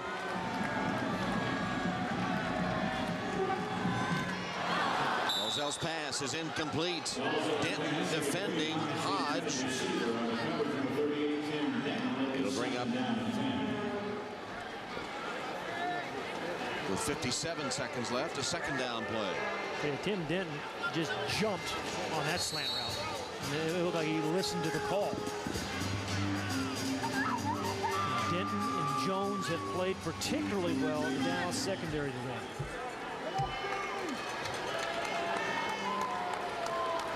Second down.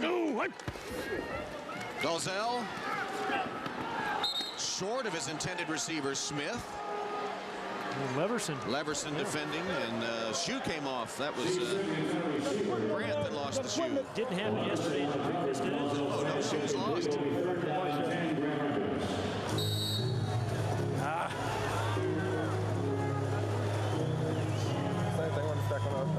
Trips right, wild back, 50 double post, wide post corner, Z jab. Ready? Come right now, Hodge. There's a lot of that one. Clint has missed his last 4 passes. 50s to 5-step drop. And I think he's going to want this guy to post corner. Hit as he let it go and incomplete. It'll bring up 4th down. Well, you need 10 points, right? So kick a field goal. Kick a field goal here, and they've got a terrific kicker in Brian Goins. I think he's been perfect tonight. He's not missed. Has all the extra points and a field goal. And again, just to remind fans who are new to the AFL, these are tough kicks because the uprights are only 9 feet apart. Here. This one, 27 yards. 27 yards to pull the Rampage within a touchdown. Bad snap. Blocked again. And blocked. And it was, I think it was 96, Tim Martin. And the touchback. And if he did, that's the third blocked kick by Tim Martin. You know, we were talking to Joe Avezzano yesterday about they seem to put more pressure on kickers and block more kicks than anybody in the league. And he has 3 himself, does Tim Martin. One we saw, remember, a few weeks ago, he blocked it, then he picked it up and ran for a 2-point play. It was on an extra point. The snap was a little wide. Yeah, we've seen some poor snaps today. And that's a really big block. The division crown on the line. Joe Avezzano, the former special teams coach extraordinaire, the Dallas Cowboys, appreciates that. So the offensive team in front has to advance the ball, but they'll try to kill as much of the 42 seconds as they can. And they'll do it with a running play. Chris Hager with the tackle. Jeremy Butler, the ball carrier. Butler was the man who toted the ball, and the Rampage stopped the clock with 38 seconds left. Well, they have 2 timeouts remaining. The Rampage do. Well, you know, they're going to need some sort of turnover here, I think. Right. The Grand Rapids offense, their first 7 possessions, they scored 6 touchdowns, but they've been stopped now their last 2 times. Jim Kubiak from his own end zone misses Leverson. That'll stop the clock with 33 seconds and bring up a 3rd down.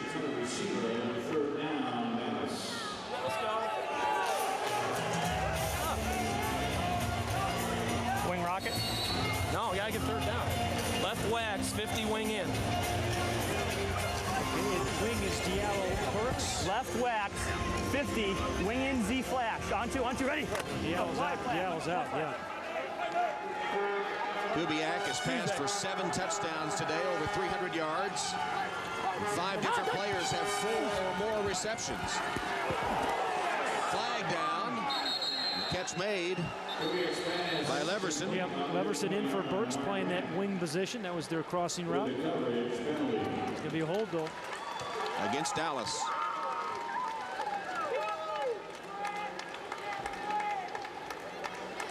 That'll nullify the 1st down catch, but it will also give them the down over, which eats a little more time. Yeah, but holding offense number 97, half the distance to the goal. Repeat the down, 3rd down. Rampage, it's on the center, Laverne here. But the Rampage didn't have to use a timeout either. Right. Yep. There's the hold.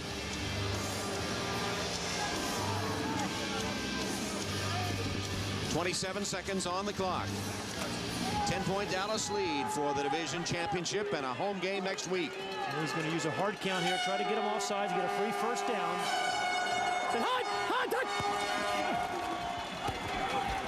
Kubiak down the field. Had to be hold. Obvious hold by Grant. Defending McCullough. The play earlier, we saw the hold on Laverne in the end zone. The outdoor game, that's a safety, not in the Arena League. There's the hold about 4 different times. Just about took his jersey off. You got the right part of the multiple fouls on the play. I believe that. Holding, defense number 2, that penalty is declined. Pass interference, defense number 2, that penalty is accepted. 10 yards previous spot, automatic 1st down. He's got as many penalties as the number on his jersey on that one play. That's not good. What if he wore 96? That's a real bad thing. Bad thing to happen. Well, you know, you really want to be playing well as the playoffs start, as we head into playoff season, Tom. This Dallas team, they're a team to watch out for. Should be the number 5 seed now, right? Yeah. And they can rush the passer. They've got a quarterback who's really, really good, and it looks like their defensive backs are coming on. So, not the top seeded team in the whole tournament, but they can be dangerous. Showers rushing Kubiak. Decked him. And the pass into the stands. And we talk about Dallas being the 5th seed. Well, they've had, pretty good success against those top 4 seeds. See a commonality over here, the number 3, but they beat San Jose and they beat Los Angeles. Couldn't beat the Florida teams though, but every game decided by 3 points. So they played the cream of the crop very well. And if they can manage to hold on for the final 16 seconds, they will be the 5th seed overall in the league and are guaranteed to play at Reunion Arena in Dallas next week. They'll host the number 12, the final seed, which at this point I believe is Las Vegas.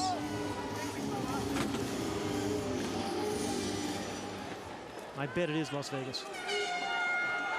And it's set to be Sunday at 3 in Reunion Arena for the Desperados.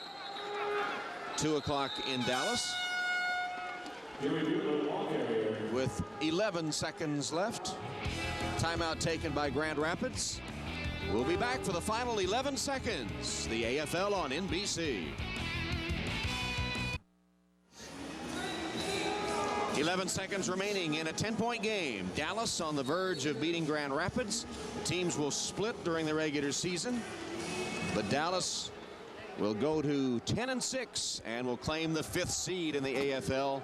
They'll play at Reunion Arena in Dallas, 3 o'clock Eastern time next Sunday. Kubiak not satisfied. He goes to Leverson for the touchdown. You know, that's a little in your face. I'm really surprised at that call and that play. All they had to do is hand the ball to fullback and the game's over.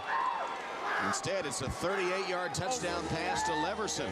Well, that kind of stuff can come back to haunt you, you know. Absolutely. Absolutely. Just didn't need it. Nonetheless, Jim Kubiak has had a brilliant day. 8 touchdowns now and 1 interception. On the day in which he became the all-time single-season passing yardage leader in the AFL. He has close to what, I think 4,600 yards now. Right. Maybe it's 4,700 yards now. It's incredible. They're playing a 50-yard field. Came in with 4,400. And he's thrown for 345 today. Yeah. Well, the extra point makes it 62-45. If I were Michael Trigg, I would not be real happy with that last call. I don't blame him.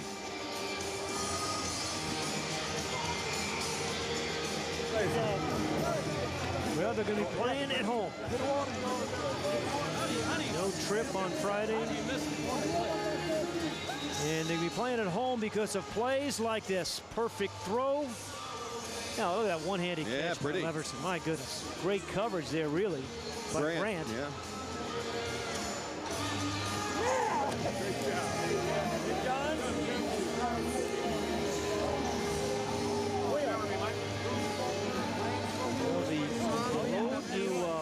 The AFL Championship starts next week. You want that at least that one game at home. You never know. You win, maybe you get another one. But this Dallas team, as we said, has enough firepower offensively and enough depth rushing the passer to beat anybody. Grand Rapids fighting all these injuries, which have contributed to their losing streak. Hung with Dallas for a while. But the blocked field goal finally sealed their fate. They're going to get most of those injured guys back next week, Michael Trigg was saying to us yesterday. So, particularly his defensive specialists, that he's definitely going to need in the playoffs. Kickoff by Wells to Ross.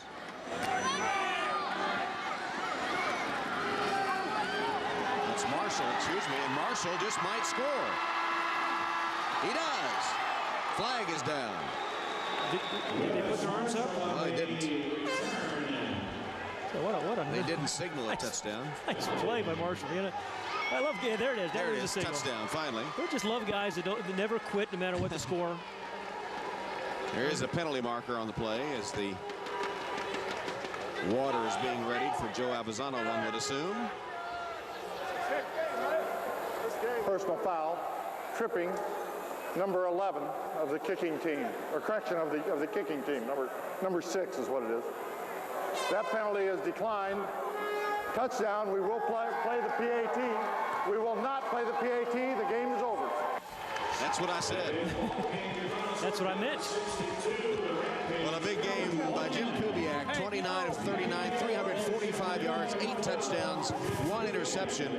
Shannon Culver had 8 receptions, 3 scores, 5 players with 5 or more. As Abusano gets the shower and is not happy about it. Maybe Kubiak and the hug will make him feel better. Once again, Dallas wins the Central by beating Grand Rapids 62-51. For Pat Hayden and Lewis Johnson, Tom Hammond saying so long from Grand Rapids. Now let's join Al Troutwig in our studios in New York.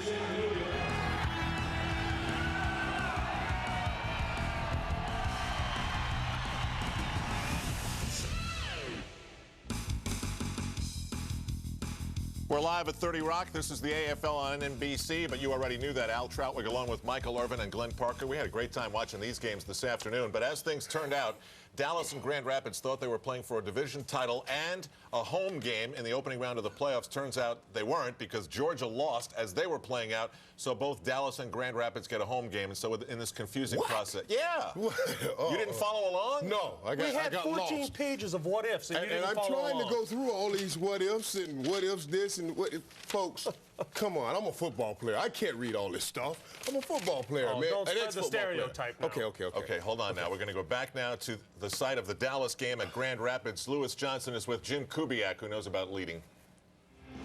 He sure does, and they've taken all the mystery about the playoff situation for next week. Jim, congratulations. Tell me about the satisfaction of winning the Central Division and knowing that you'll be playing at home in Dallas next week. It's a great feeling. We came down here with one thing in mind, to be focused and physical and to win the football game. We accomplished that, but it's just one step on the ladder that we're trying to achieve. I'm really proud of our guys. We hung together through some adversity during the season, and I couldn't be happier right now. Tell me about your satisfaction, Jim, in knowing that you've set the single-season passing record today, but you also did it with a touchdown that may have been piling on. Was that piling on at the end?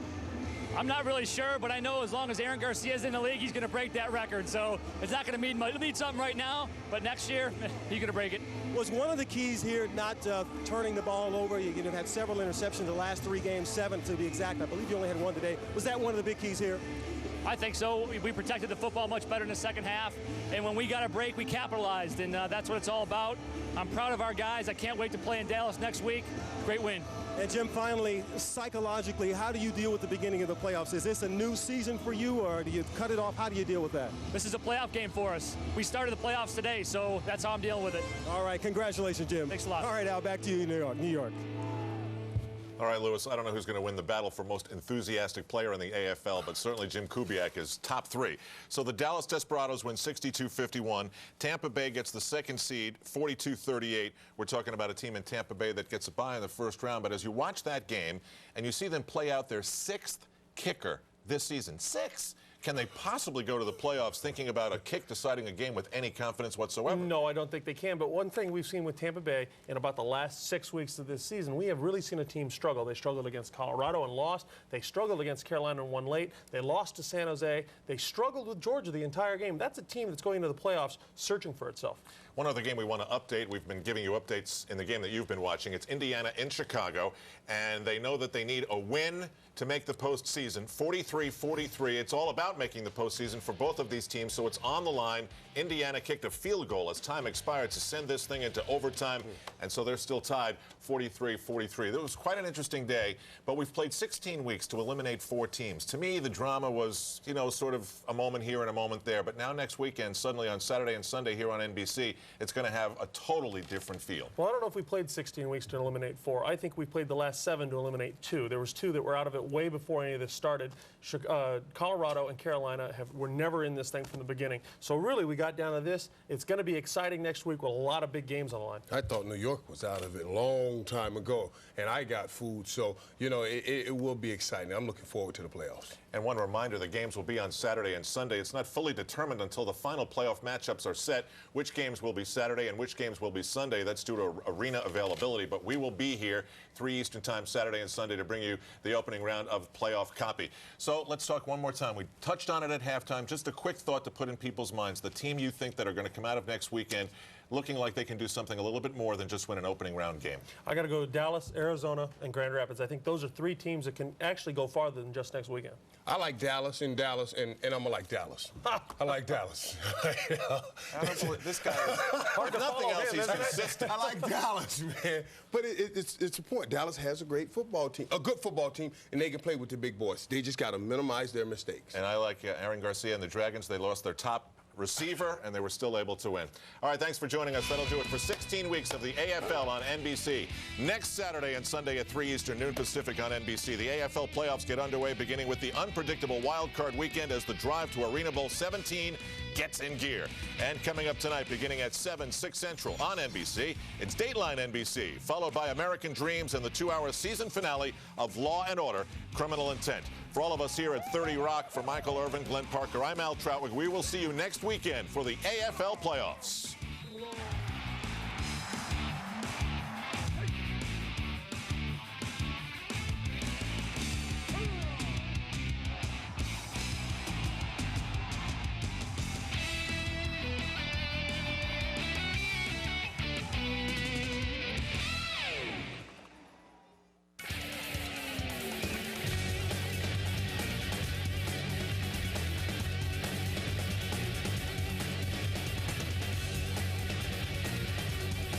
It's the drive to Arena Bowl 17.